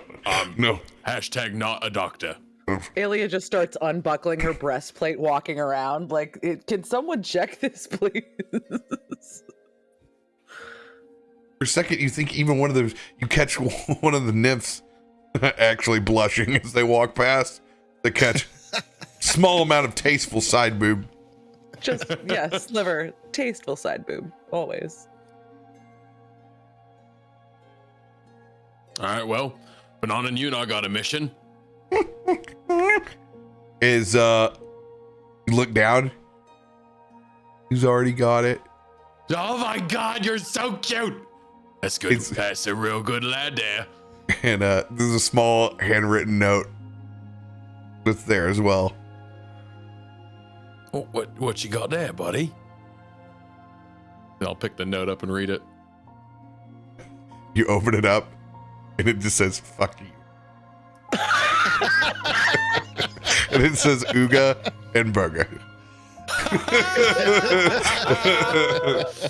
They got a good sense of humor. They do. It's not our fault they lost at the knife game. No, we did show them up on that, didn't we? I was clearly the victor. And they got you a whole, he's got a small, Banana is very, very pleased with himself. He's got a full, 2-pound bag of like cane sugar. And they've given him, he's got some, he has a couple of stalks of fresh vanilla that's over in a small little vial. Oh, and yes. he's got a small tin of cinnamon that he has there. And he's been walking around with like all three for a while. Like he's been waiting for you to wake up, like just to see if anybody would notice like what he's got. Very, very pleased that he was able to somehow he in his mind he's like, use your words, use your doing all the chores. I got step 1, gotta go Ooga Booga. They've got all the powdery things. I did that. You're still asleep? Come on. Yeah. And then and then he pulls out, he almost forgot as he reaches in pocket 46 and he pulls out a small bag of rare confectionery sugar. Oh, you devil, you. Yes, this is the key piece right here, little one. This is what you sprinkle on top. And upon closer inspection, you can see like a little crackhead. Has somebody been trying to sugar? That's a good boy. You didn't do it all. You just did enough to try it. Yeah, it's smart. Just gotta cover your tracks a little bit better. Now half the bag's gone. I don't know what the bag was full though. So. Modern Doritos, man. There's always that powdery left. You can see that top line where it was. Okay, it looks like we got breakfast all ready to go. So we just gotta do some rope rigging and then eat. Do we need to feed our turtle beast thing? Is he okay? The elephant? Our land. The elephant we rode in on, yeah. I think we stabled it, right? You're stabled. Right? Like I don't. Yeah. Tree fruit. He can do some land fishing. This is an arc, bro. Nobody raided your base in the middle of the night, and your elephant's not fucked. You know. It's dead. It's gone. It's gone. Me and Radio trying to play a survival game for the first time. Well, I'm not doing that shit. I worked all fucking day. You guys do this shit in a game?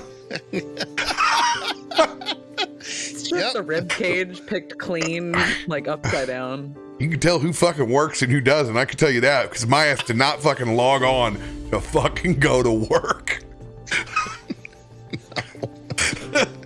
No thanks. I'll just shoot something in the face. It's easier. Hold me in your fucking arms.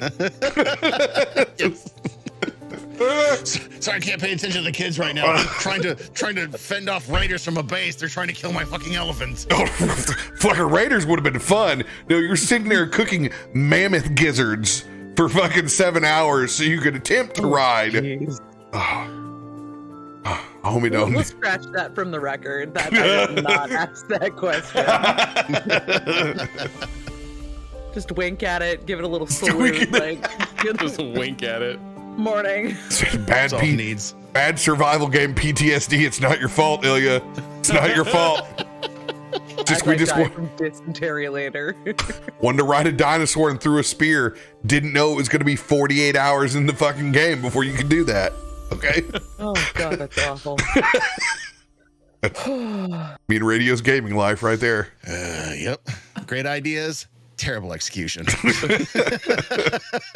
Maybe we should just read if the things are survival before we pick them up. It looks cool. I mean, it'll be easy, right? Dude, there's a dinosaur rider. Fuck yeah, man. There's art. The art looks badass. I mean, that's like Atari Valkyrie. Let's go. And you all can smell it. Now it's that fat travels and wafts of fresh cream in a well-seasoned skillet. Quail eggs and that homemade bread. Thick sliced, almost 3 fingers width.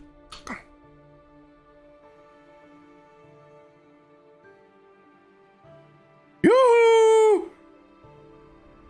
Oh, that's the sound of deliciousness is what that is.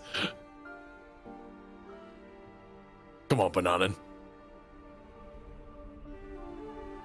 Make our way over there with the spices.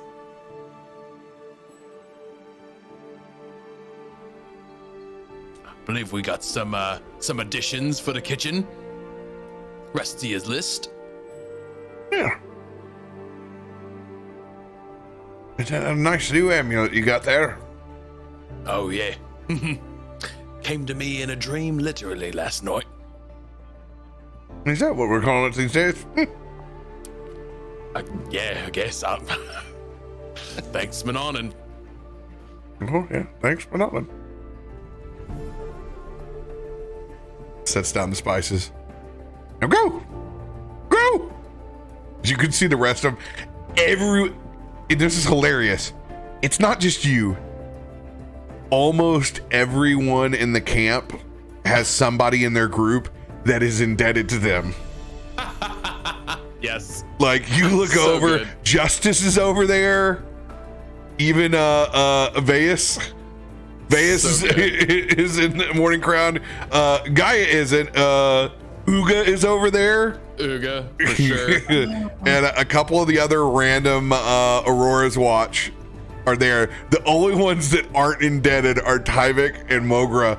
But of course, both of them are over there and have been Doing goodwill. 2 hours before everyone else.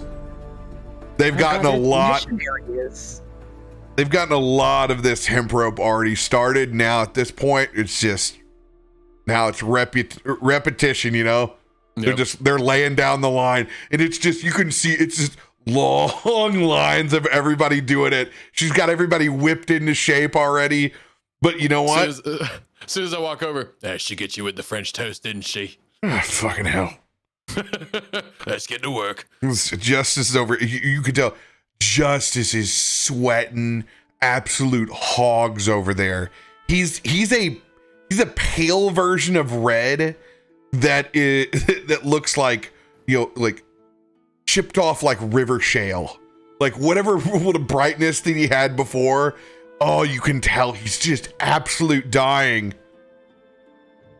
Maybe it was the 4th absence or the 5th, the 6th or the 7th.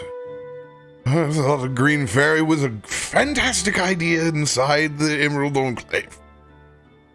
Nah, you just need a little morning hair of the dog is all you need. Are you sure? Of course. They'll hand him his flask.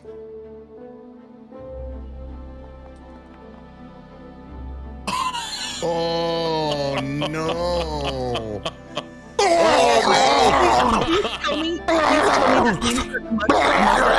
Not on me boots! Not on me boots! Oh, good God! Walk it off, you professional! I grab his shoulders and just kind of turn him away. It's unbelievable that somehow Justice has this talent of being able to puke standing up. Oh yeah, like not even hunched or nothing. Not even Yeah, hunched. Met him. I've met that person. Had a fraternity brother, watched it. It's terrifying. It is ungodly. Takes out a small embroidered napkin with his own initials. Jesus, Lathander fucking Christ, would you put in that thing? I mean, it works for me, as I'll take a swig. You see Banana rolls over, he puts a small label on it. It's engraved. It says it's TROL you know, in kind of like meme style font, and then it's just KUM.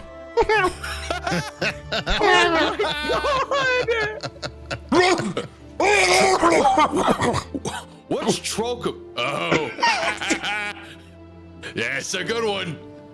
Oh, it seems that I've succumbed to the Trollcom.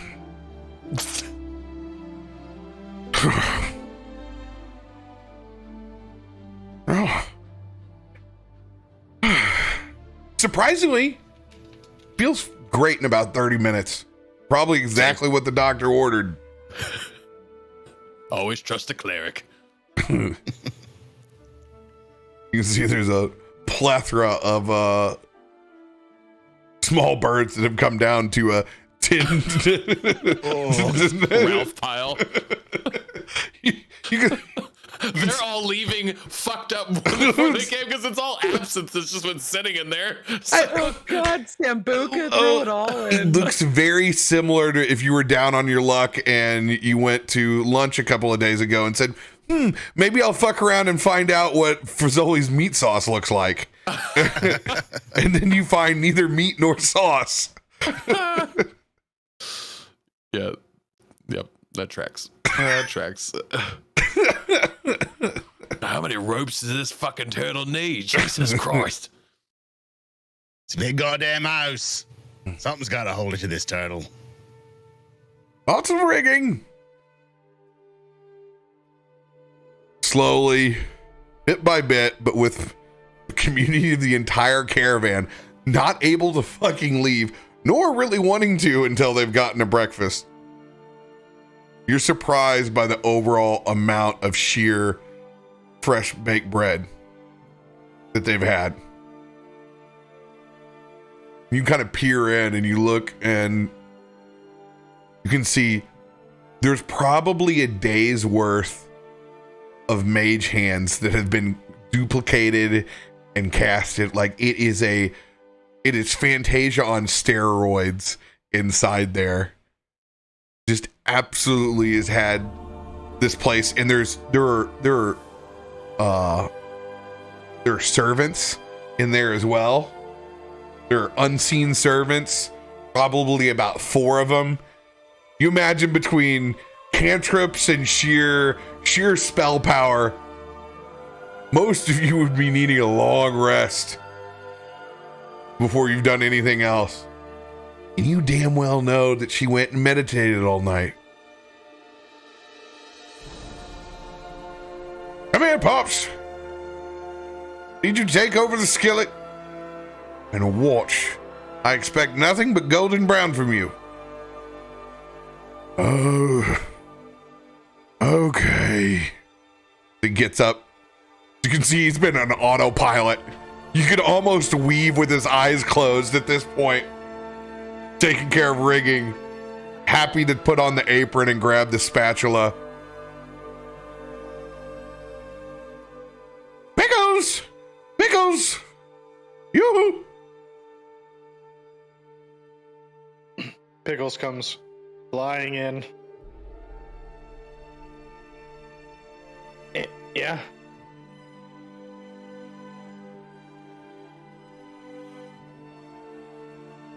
Well, good morning. It is a pretty good morning.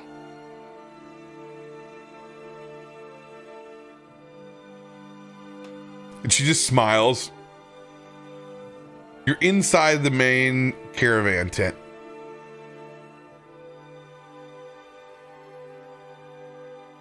And she walks out and just leaves you there. Roll a perception check.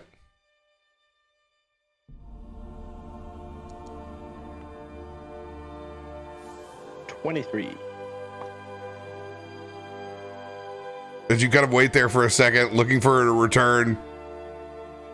Turn your head out. Nope. She's sitting out there enjoying French toast, holding court, while Pops is now taking over on the griddle. And you're just standing there in the middle of this tent by yourself. What? Then you feel a tag on your back. Turn around. You don't see anything at first. You look up. You can see little Chespa is up there. Sticks her tongue out. And then she jumps and hops from canopy to canopy. You can see that she jumps over something. And in between there, levitating about 15 feet up inside the room. What does your broom handle look like?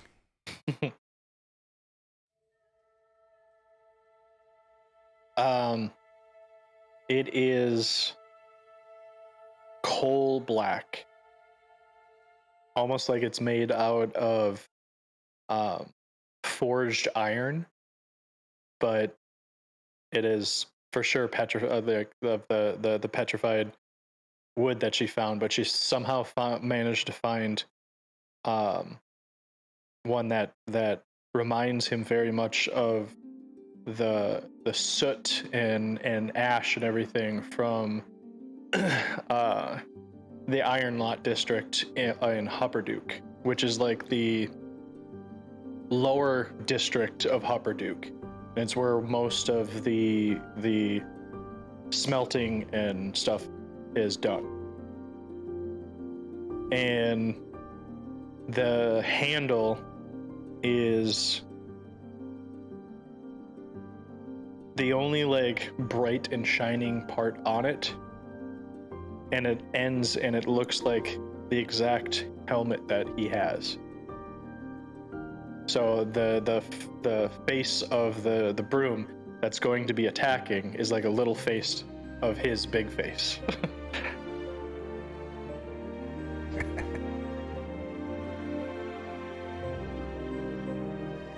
It sits there floating 15 feet above you.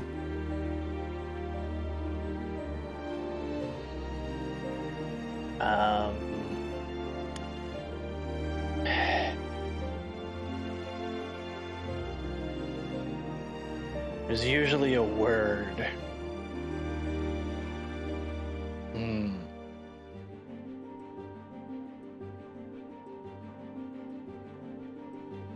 What?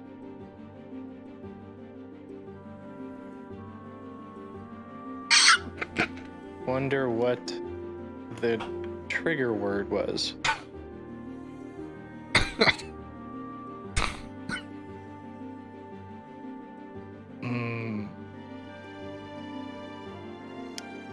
He thinks about it for a little bit, and he just goes, huh. Umbra cell. And slowly floats down into his grasp.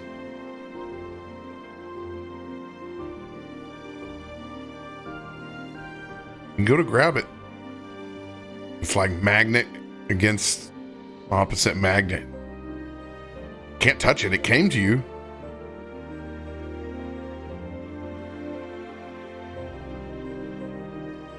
I look up at the little one. She's gone. Is it? Oh.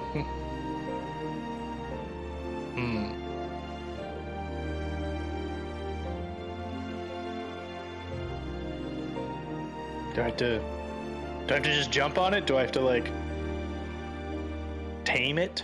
This is some sort of wild beast? You go to jump on it? Yeah. Athletics check. Okay.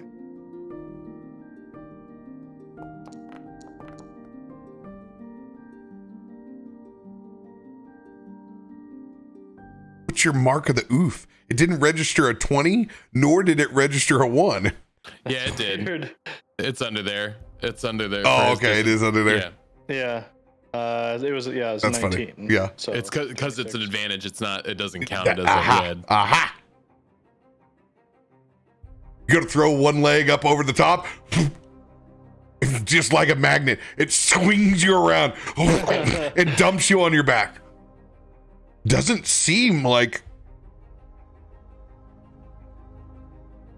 You can break it in this way. It's a wild stallion. Big smile on her face when she hears the thud. Well. What do we have here? She sees you laying on the ground. Got your helmet.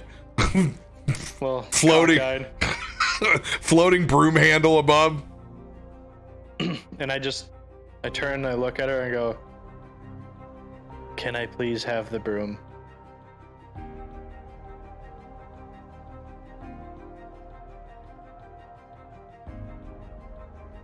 No, you may not until you figure it out.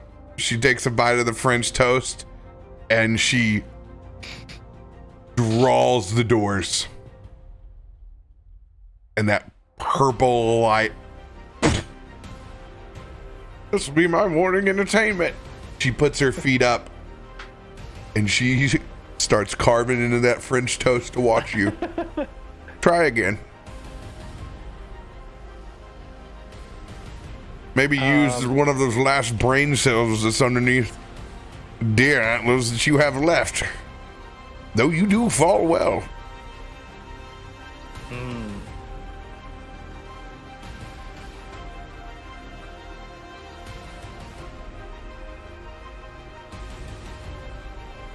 I will druidcraft a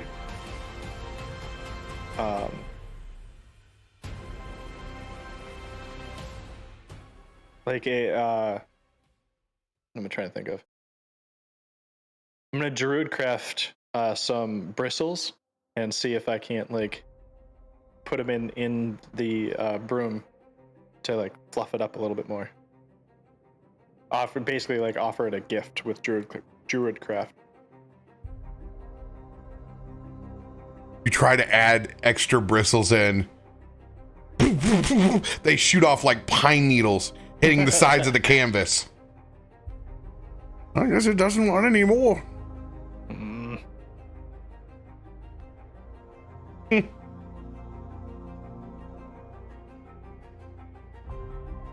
Is this to teach me a lesson? No, this is purely for my own personal enjoyment. Cool.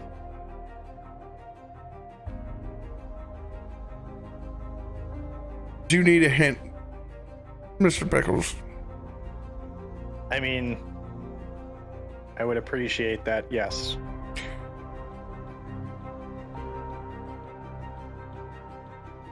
Nature doesn't give hints, Mr. Pickles. Damn it. Nature holds all the clues.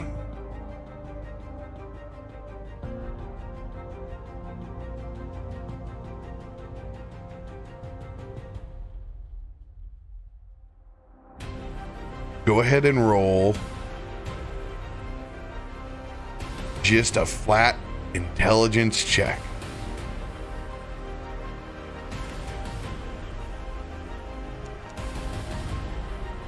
Oh, 13. 13. Okay. Something to do with the natural order of things. I already tried druidcraft, that didn't work. Fuck. Must be something that I can already do.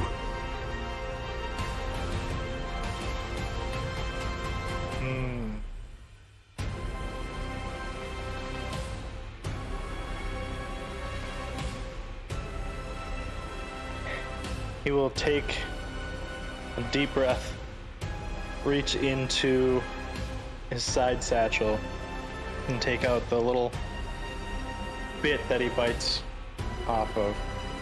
As he starts to he starts getting irritated, angry, and he takes a bite out of it and puts it back into his pouch as his pupils grow very large and then very small as he enters a rage. And he gets real calm.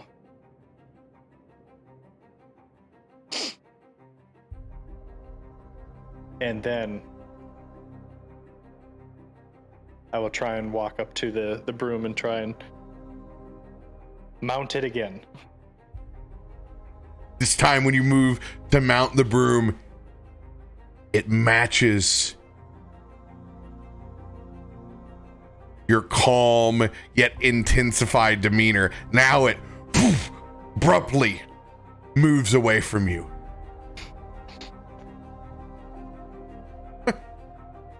Not a bad idea. You'll have to do better than that. Intelligence check.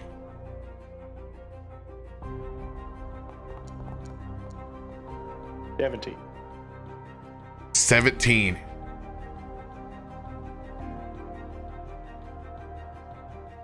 And then it finally comes to you. Like whales of the grave, you hold your hand up and you grasp and you make that shadow claw.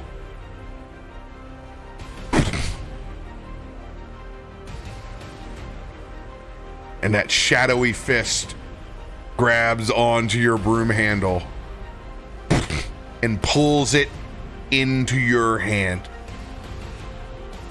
This broom can only be taken by extensions of the ethereal or shadow plane. It can be called by its name, but can only be touched by someone who's been shadow touched like you have.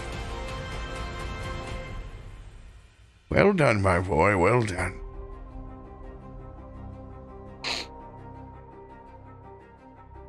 Petrified swamps are good for several things, especially for individuals that come along in the middle of the night with sticky fingers. She opens up the blinds on either side again. Now, come. It's time to get your fingers sticky over there. She's got a nice stack of French toast laid up for you. 3 pieces. They've been constant on rotation of like what just got pulled off of. She's been making sure that you got a nice fat stack when you come out. And they're gone within seconds. And she sits next to you like a proud mama.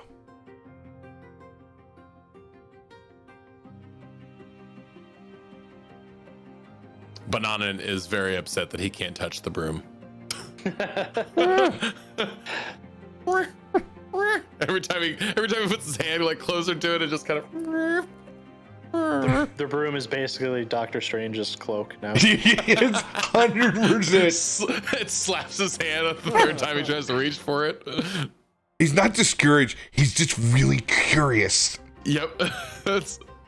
He's not upset with it by any means. He's just like.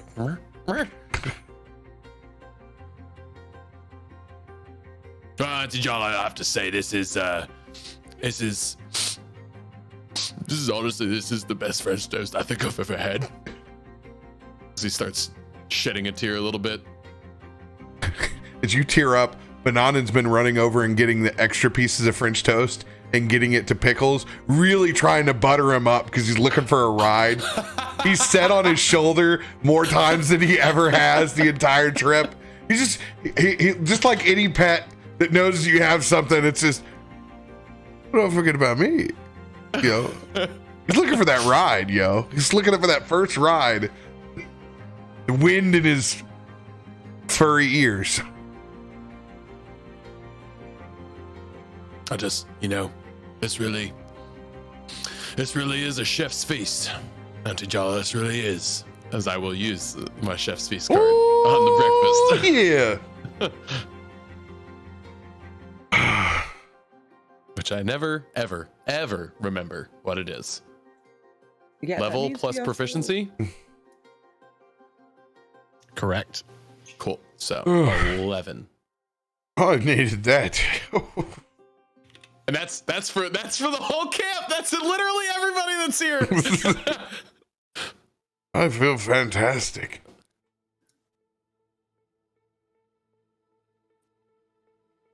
Mananan has blessed us with great bread this morning.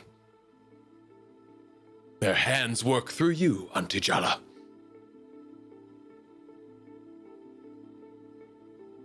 Oh, fuck you too. You haven't ate about a house and home yet? See Burger finally make his way over. Hate to break it to you shitheads. This gravy train of biscuit wheels is moving.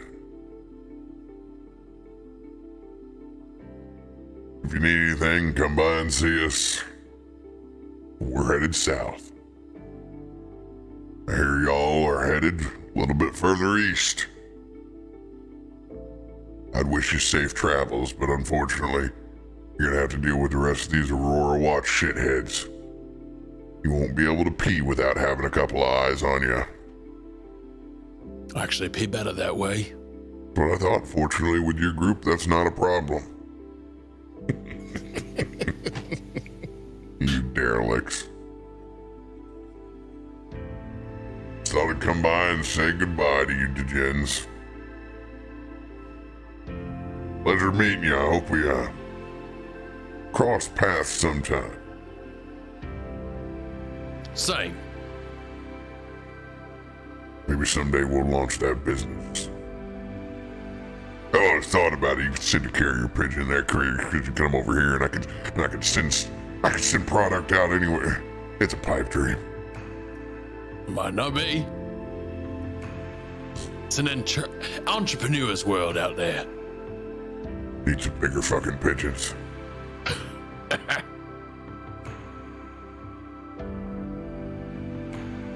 Have safe travels, friend. Safe travels to you. All of you, except for Justice. Fuck you. My head still hurts. I feel like I have horns on top of my head. You should be the one talking. You instigator. Justice is going to get on top of rice pudding a little bit more steadily than he did further this morning. I gotta go check and see how far I'm indebted to Gaia at this point. As he's got a to-go pile of French toast. This will certainly help. It's been a pleasure. As he strokes his Waters mustache and gives a very quaint bow on the back of rice pudding. Bananan gives a big old hug to Rice Pudding's neck, just kind of like from the bottom, like on the ground, just jumps up and just kind of grabs around the neck. Rice Pudding sticks their nose so far into Bananan's neck. It's a snot wipe. Oh no. It's a sniff snot wipe and lick combo. Oh, the so lick cute. goes all the way up his neck, but when Rice Pudding does the wipe, it actually gives him a snot mohawk from the back as it goes up. And it's just Is that hair stuck. gel? Just grabs it off the earlobe.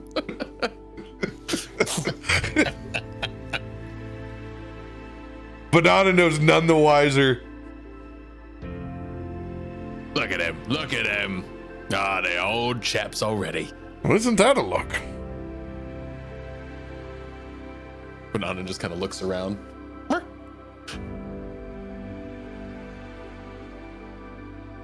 And you can see everyone individually at their campsite. There is not a blade of grass that's out of place. Everyone's done an excellent job of tending to their individual campsite. It's creepy. You haven't actually seen the Acorn twins while you've been here,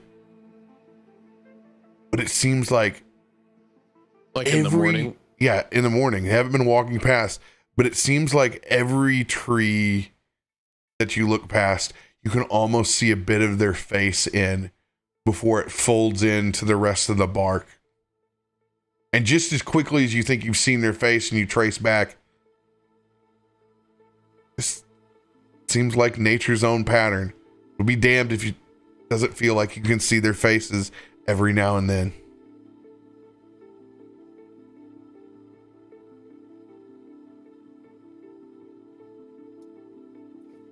Before Ruben and the whole family take off, Illy would have run back to our mount and started digging through her barrels, just flinging shit behind her, trying to find the one thing that she wanted to give as a thank you.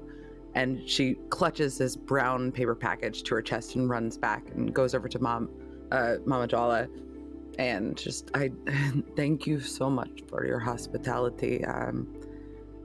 This is bacon from the Galena Mountains, and it's the only thing that I can ever think to add to breakfast. So may it improve one on your road. Not that there's anything to improve. This has been the most amazing French toast I have ever had in my life. Just thank you so much for your hospitality, and I'm sorry that we intruded on your home, and just thank you. Thank you. As her little hand comes up as you lean down and you're talking and her hand just comes up and goes right over your lips, and she leans down and gives you the biggest forehead kiss and hug around your neck as you lean down. And she goes over and whispers over in your ear, "Thank you. Don't you dare let anyone else know that I uttered those words,"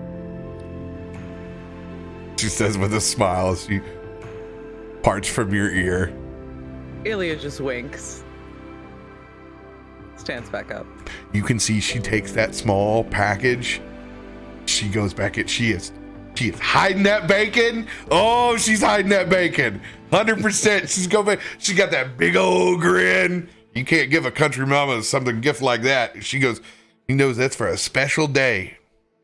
Oh, that's perfectly preserved with like pristine mountain sea salt. Like, oh yeah, I think I mean, it's not going to last that long, but there's going to be that morning. It's going to be that morning where she's hungover. Like, she knows a good thing when she sees it. Too much Transin, need that recovery bacon. That recovery bacon. They say bacon pairs best with cigars. Exactly. Oh.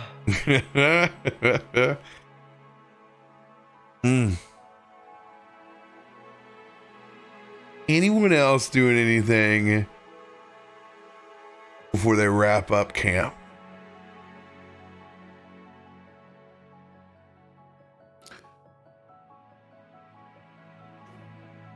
I don't remember if we talked about this, but did we share at all with Auntie Jala about this? See, kind of tugs on the vestige. We talked to her at all about the red affliction or any of that? And this is away from we're doing that kind of just as our group talking together. I don't remember if any of you guys did when you had dinner first night, if you guys brought any of that up. Some things, Osorin, even with the best of friends, have to be kept to ourselves. Aye, yeah. We kept it under lock and key. We just kept the mum's the word, but sounds like that might not be the right group for this. Aye, aye, Captain. As he tucks it back away.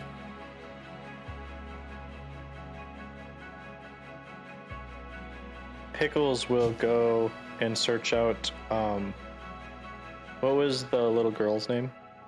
Chespa. Chespa. We'll go find Chespa. Ooh. And once he finds her,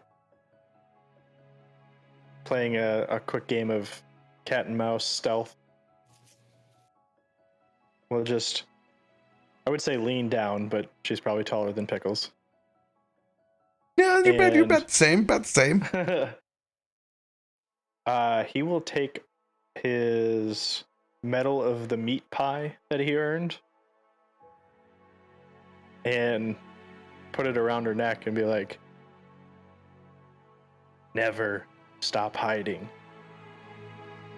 Always find the shadow. And always keep listening and watching. She looks at it and holds it out. Like she's never seen anything like this before. Big grin. I mean, just huge, almost Gremlins, terrifyingly long kind of goblin grin that goes across the side. And you get a stronger hug than what you suspected.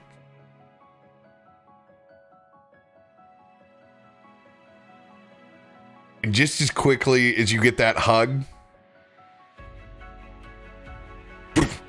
tries to make it to the quickest shadow. Perception check.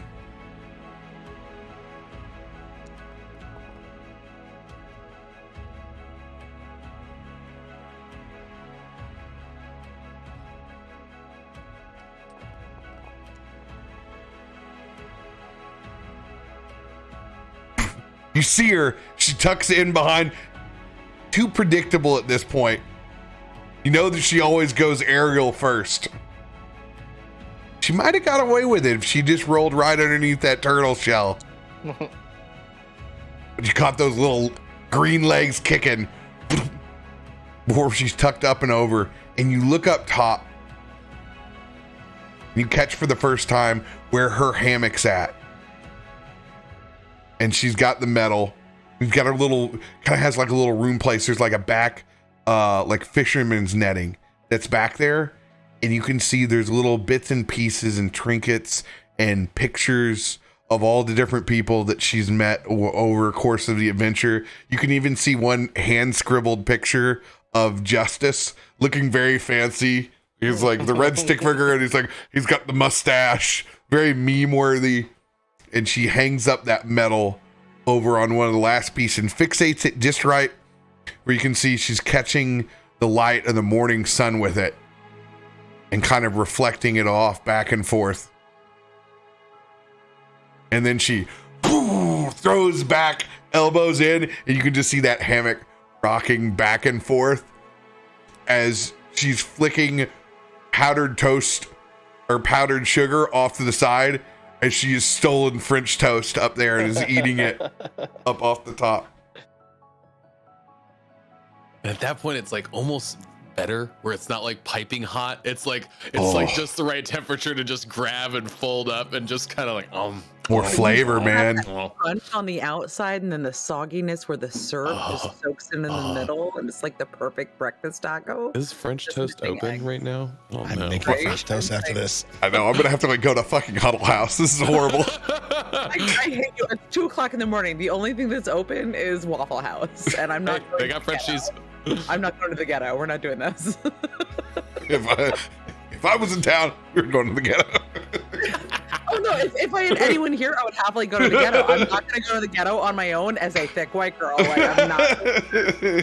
Hey, yo, girl, where's that boysenberry? Are you in my patches trying to make that? Well, good news. You won't encounter Eminem tonight. Damn it!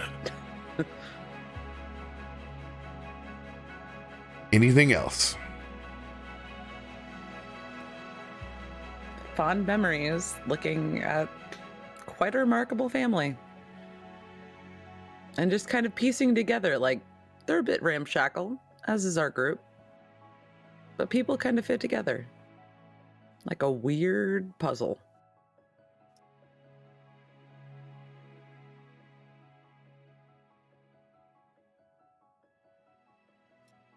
Gotta go saddle up that elephant, because I'm land captain. Oh, that's right. Yeah, I'm in charge. That's the thing. As you guys load up. And everyone begins making their respective goodbyes from whatever mount that they have. You can see the whole family wave from Ruben as they take off very slowly. Very slowly. They get the real scenic. Bye. Bye. Are they moving? I don't... Bye. Okay. And you can see it's up until the point that there's the large carrot on the stick and like bushel of lettuce that's out in front, like dual cane poles that are in front. Classic fairy tale style from both Pops and Papas, where Ruben starts to get a little bit more pep in his step as he starts taking the Gitsy way at life, one soup per step. Knew that was coming. Veus gives you a big wave as him and the caravan are right in front of you. As Aurora's watch practically gets you an entire escort To Bazan. Yeah, to Bazan. They're do that. We talked about that, right? Because this stretch would be well traveled. The stretch that we were on, not well traveled, but this part would be like the main highway. Crisscross. You've seen more patches of individual guard. Now headed back to the Emerald Enclave. You can see a lot of them switching stuff out. Who's got right provisions? You can see who wants the spaghetti and meatballs MRE. I do not want the spinach Alfredo. That's all I have to say. If you get out your poles, we can land fish along the way.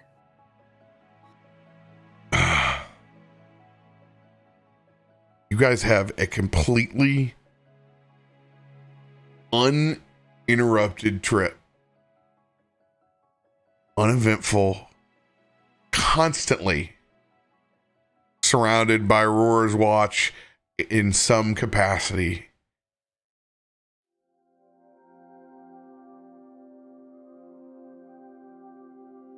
Leaving the grips of the waste behind.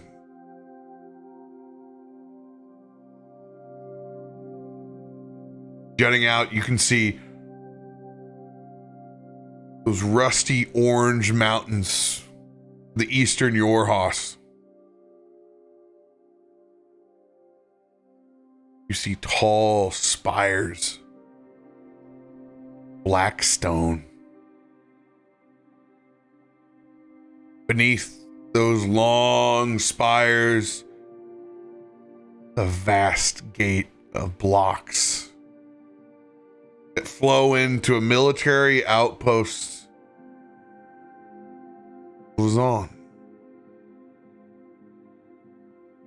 This village sits in the shadows of what they've called the Betrayer's Rise. Crumbling and desolate structures huddle between iron watchtowers. Soldiers of the Aurora Watch Patrol top these walls, and a massive gate stands not too far ahead. As you begin to approach, it's almost as if guards are about to utter words, and you can see Veas wave them off as those gates open.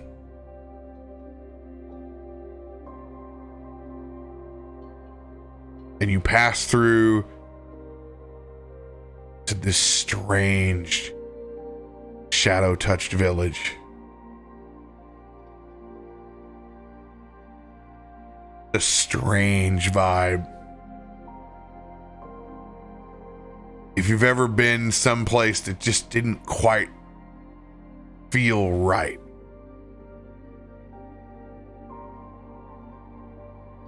One that even the regulars felt out of place. This would be it. you all pass the stone structures that make these gates, it's a lot like a Geiger movie. Textures are strange and foreign. Like the inside of an alien ship. Slightly fiendish.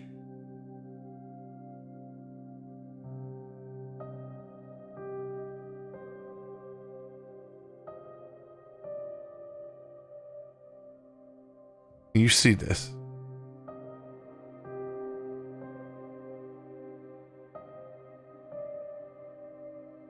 I need you all to roll a perception check.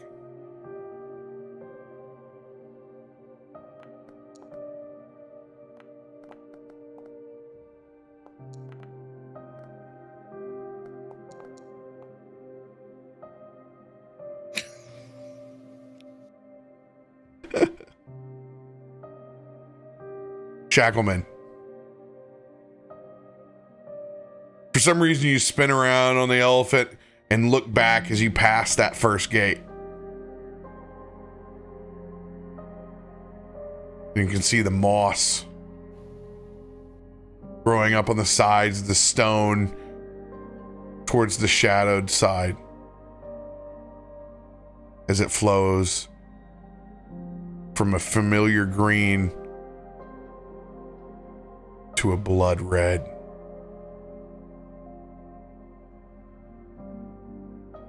And that is where we will pick up next session. Oh, Captain, I don't believe moss is supposed to do that. Oh boy. Is this not what they call blood moss? It's not a thing here. Extra neon colored. It's fall. All the leaves are brown. All the leaves are brown. No, the sky is gray. What's the weather check? Been waiting to have this session forever. What a fun episode too. It's been amazing. It was like heavy and light. It had all the right pieces. I love Pickles bronc busting that That's it. that broom. I just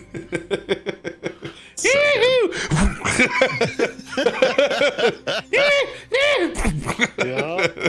Getting ready to druidcraft vines and just strap into it until it stops. yeah. There would have been a use for your new druid craft. I considered it. This is so good. I love it. Thank you all for. Go ahead. I have one clarifying question. I just want to know if Justice's mustache was real. That's Yes. the only I've been thinking this the whole night. Was it real or was it just drawn on? No, it's a real mustache. Okay. Real mustache. Oh, and Thank you for- since we're not doing a after episode, we're wrapping up here because we gotta go. It's 1:00. I will give you one little piece.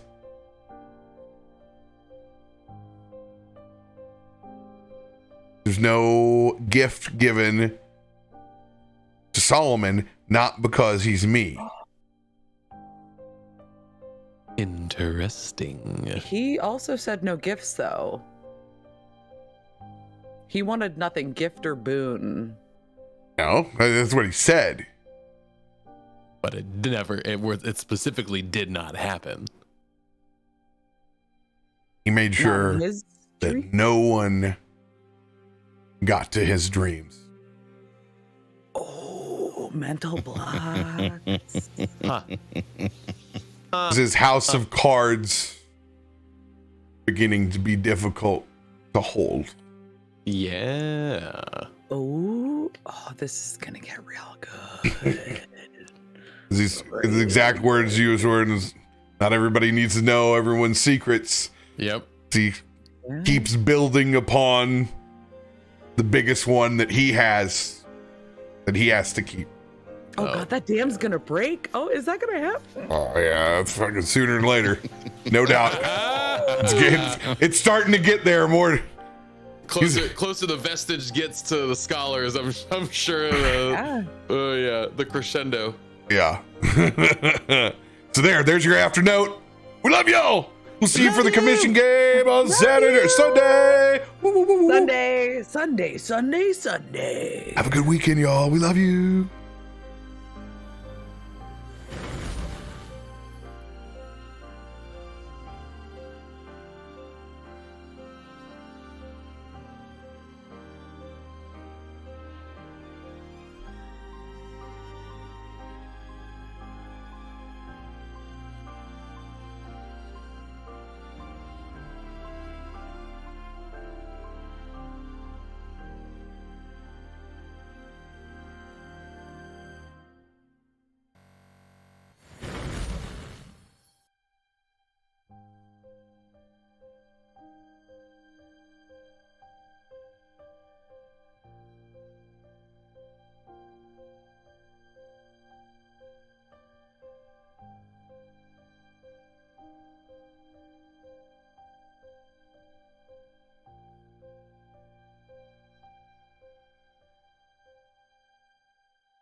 What's going on, everybody? I'm Captain RoBear and crew, and this is called the Netherdeep, episode 12.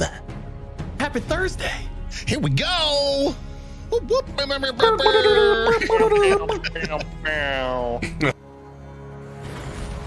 What's going on, everybody? I'm Captain RoBear and crew, and this is Meteorian Core, episode 28. We made it. Here we are.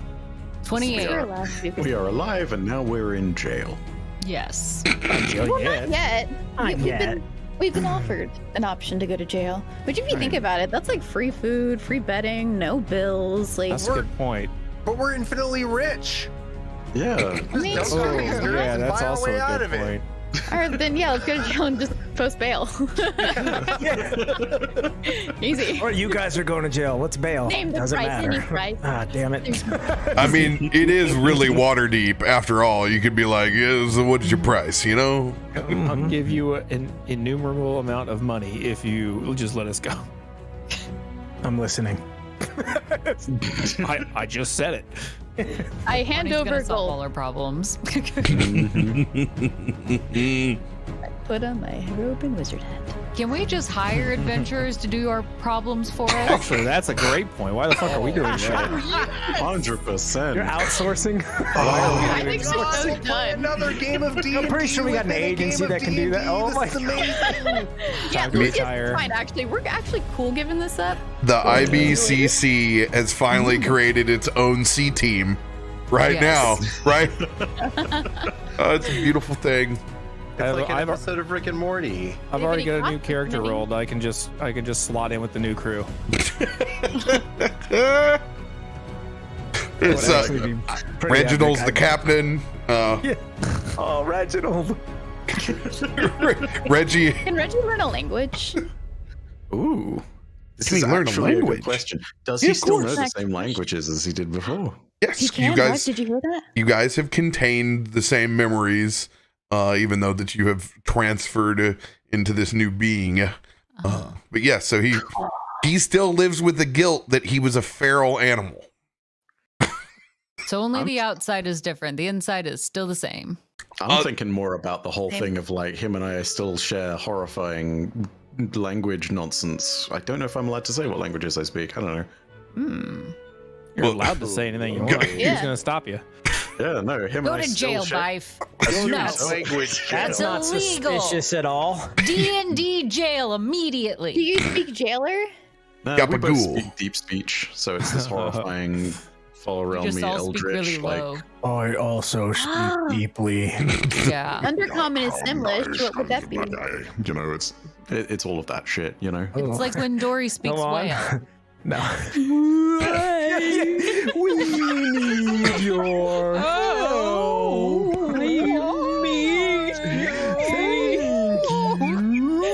If you guys didn't know, everybody's I pretty fucking hate it wired here. today, so enjoy what comes out of this session because the things that have been in my ears during pre-show have been choice. Does anybody in our stable like to announce some stuff to the community that they're up to this week or beyond? Yeah, we got D20 this Sunday. Woo! Mm. Right, my cat? Yes, it's 9 p.m. Sunday night. And beyond. I'm really disappointed, Adam, that you did not snipe D20 Deathmatch while your appearance was here. Look. That's only on, certain days of the weeks, and I haven't been given my appropriate compensation yet for that. So. Yeah.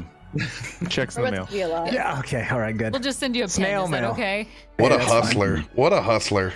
You know the way. I saw some of that new merch you guys got. Okay. We do have brand new shirts in the store. Chinchillas. You guys need to hire me. Okay, like chinchillas. Yeah. Wait, is that from the rabid chinchillas? Yeah. In the one episode? Yes. They're cute little round chinchillas holding knives. Oh. Next So to good. the bees. just send me one of those. I got you. Are the shirts union approved? That's the thing I've got to Yeah, absolutely. I'm particularly proud though of the petrified one, which is a marble statue with a mouth screaming. We have probably 20 new designs since the last time we talked about it. Oh, that's awesome. Well, I'm excited for it. I'll have to cop some. It's 2 weeks till Rings of Power. I'm just stoked for Lord of the Rings stuff, man. So hyped. Yes. Hey, go ahead and mention other Lord of the Rings things. I don't know what you're talking about. Oh, sometimes when I you're. thought maybe you would know, though. Oh, wink, wink. He just happens to be my hired Lord of the Rings second age Sherpa, so I get these things confused. But I've been announced for Lord of the Rings D&D that'll be happening 1 week after the show, so you guys get an episode in of Rings of Power, and you see me scramble for my dear life to reconnect everything that I've tried to plan out for second age D&D as they rewrite the entire world. And it's beautiful. It's awesome. Tune in. They're doing like drops at like lunchtime. It seems to be like noonish Eastern every day. If you guys have been keeping up, not that I check it every time to see what's actually going on in the world, but it's going to be amazing. And it's me, and we have Christy is now confirmed to be on the show. So if you know Christy Pride, she just got announced today. So whoop whoop. Stay tuned. You get to see more cast members getting announced. Man, that sounds cool. I wish I could play in it. No, you're doomed to only be my Sherpa. I'm taking bets personally on how many episodes it takes for you guys to end up being A at sea and B pirates. He also didn't mention that he's DMing as Tom Bombadil. No, they haven't said you. It said it in the Twitter. No, they said it was Gandalf. They haven't released my character. I swear I thought they said it in the Twitter. Well, hey, we're gonna cut you guys. We're gonna cut you guys in right now. Yes, I have been called the Tom Bombadil of Mixer by Kevin from Rare Drop, and in my own personal life, called Tom Bombadil of Cape Girardeau, Missouri. So, I am finally in my life going to be Tom Bombadil because we're the same character. Don't tell anybody though. It's only y'all know. It's totally It all secret. makes so much sense now. And I have a floppy. I got a floppy Wizards hat, so I'm gonna cosplay. Don't tell anybody. Joe, I fucked up. Sorry. ASMR is free tonight, y'all. You made me put my mic closer to my face. I can't help it. That's what you do, Oh my god. Anybody else with big announcements? Yes. This coming Tuesday is the Destiny 2 showcase, and I am doing a post showcase live stream with myself, More Console, and Unknown Player. The PG boys are back together. The peasants are back in town, and there's going to be some fun drinking. It's going to be about an hour or so of post-show analysis banter, talking about what we've seen, inevitably stuff going into Lightfall and the new season. It's going to be a real fun time. You can go ahead and catch that on my YouTube, assuming everything gets caught up. If not, for some reason, if my thing dies, it will inevitably be on More Console and Unknown Players channel. And I'm real excited to see what they do for Lightfall, where inevitably bad things will happen. So, yay, apocalypse. I am feverishly trying to complete my season pass. Like, it's bad. Like, it's to the point where it's like every day I need to at least do my Gunny Bounty and like Vanguard. Like, I'm sitting like 60-ish. It's gonna be a crunch, dude. There's a bunch of little bits and pieces you can totally get done. Like, I'm trying to think of like efficient ways, but it just means I actually play Gambit and PvP on the final week, like every day. Oh god. Confession. Oh gosh. I actually played my second character so I could get the season stuff. I really wanted the skull helmet. I didn't care about completing it. I just wanted the skull helmet, and it was worth getting. Oh god, so there's 100%. There's skeleton bone cosmetic. Oh, dude, they went full fucking emo on this. They went full edgelord, and it's fantastic. Like, glowy red. glowy flaming skulls. Don't show it to me. Great. Somebody send me a picture. The Warlock show it to armor me. is worth it. It's real good. My Yeah, hunter someone's looks playing like Destiny. a demon, and my warlock looks like an angel. It's fantastic. I need pictures. I'm getting back into it, re-downloading it. 100 million gigs. We're doing it. Well, you can't get the angel stuff is from the solstice stuff that just wrapped up. There you go. You got it, and so it lights up, and my warlock looks like it's floating, like one of the church choir little kids. There's the FOMO. Truly. There's it is. yeah. Oh, 100%. Anybody else with big announcements for this week?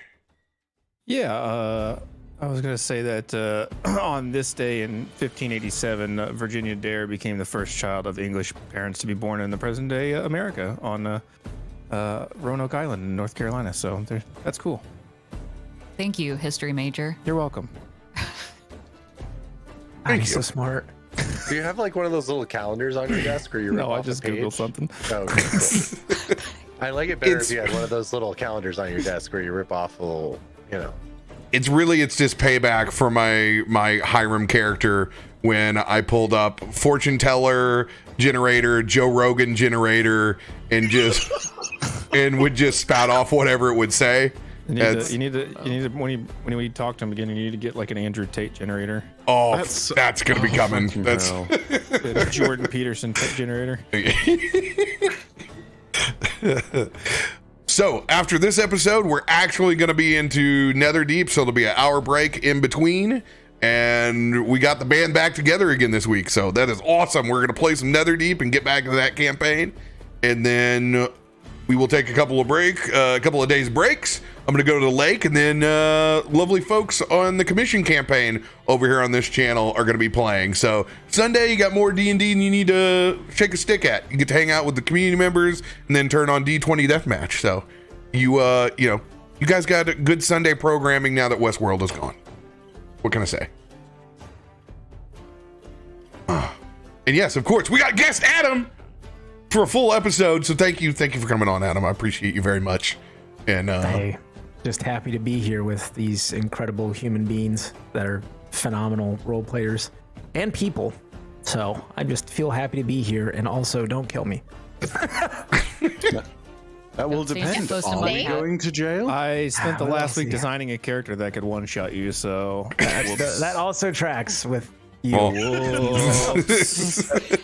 Adam, tell me, how's your strength? How's your That's how strength you know stat? you're important when he one shot or your character. My strength's not very good.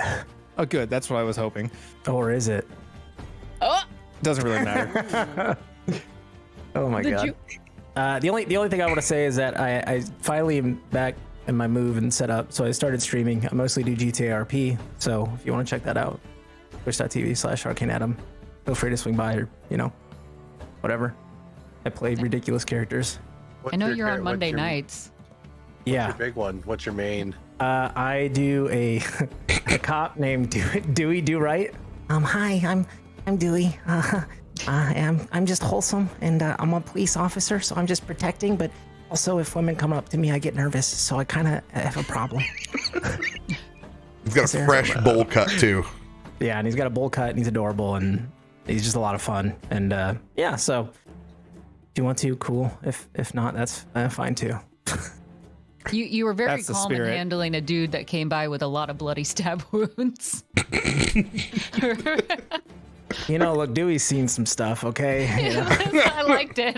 He's seen some stuff. I'm like, oh, all right. You're like Nick's action focus. I thought that was really okay. Well. Gonna move on from that one. Keep it moving. So no, Dewey doesn't have a girlfriend yet. Chat. That's it. Okay, I'm done. That means the position's open if anyone hops into GTA 5. Ladies. The bigger question, does he truly know what a woman is? Yeah, no. I mean, let's just say Tune in. Yeah, tune in. I mean, he literally asked a girl out for like the first time, and she literally responded with, "I have a boyfriend." So he walked away. But he's does great. he feel like a woman? It's true. There's too many inside jokes going here. We got to get to this episode. It's my time to Sherpa, folks. Lathander, be with me. Picking up where we left off. Christ. Jesus, Lathander Christ. You guide me through this intro. Picking up where we left off last week. With gifts given from the ancient amethyst dragon, Draxus. Gifts that have changed the entire outlook of the party. Jacob, Reginald, and Thomas, all assuming amethyst dragon forms. Jacob leaving behind the chains of his past and separating from his patron's deity, as he still swore to find him and renew that connection. He shed his physical body and transformed into an amethyst dragonborn. Thomas as well, becoming a small amethyst drake. And Reginald leaving behind the chains of a primal beast and becoming the paladin that he is today, oath sworn to both Draxus and Xanrin. And I can reveal now, he is 3 levels in Barbarian and 10 levels in Paladin. Overcome with infinite wealth now. A dragon that no longer needs their hoard. That's seen what lies beyond the stars. An ancient entity that understands the struggle that you had on that meteor. One of the only people in this universe that knows what you've been through. Also chose to leave their physical body behind and leave you a wealth that could never be spent on any of your lifetimes. Now unbelievably wealthy, returning the gemstones that you sought out when you first took this job in a posting down in the Arbor District. You return those corrupted amethysts to Bill Shale, only to be met by one of the Silver Hand. Lucius Maldrake, conveniently watching, has placed the entire party under arrest. We get back into this tense scene, 50 plus odd elite Waterdavian guards surrounding outside Bill Shale's diamond company. In a tense situation where you've started to see the fissures crack up and through the amethyst that Bill Shale is holding.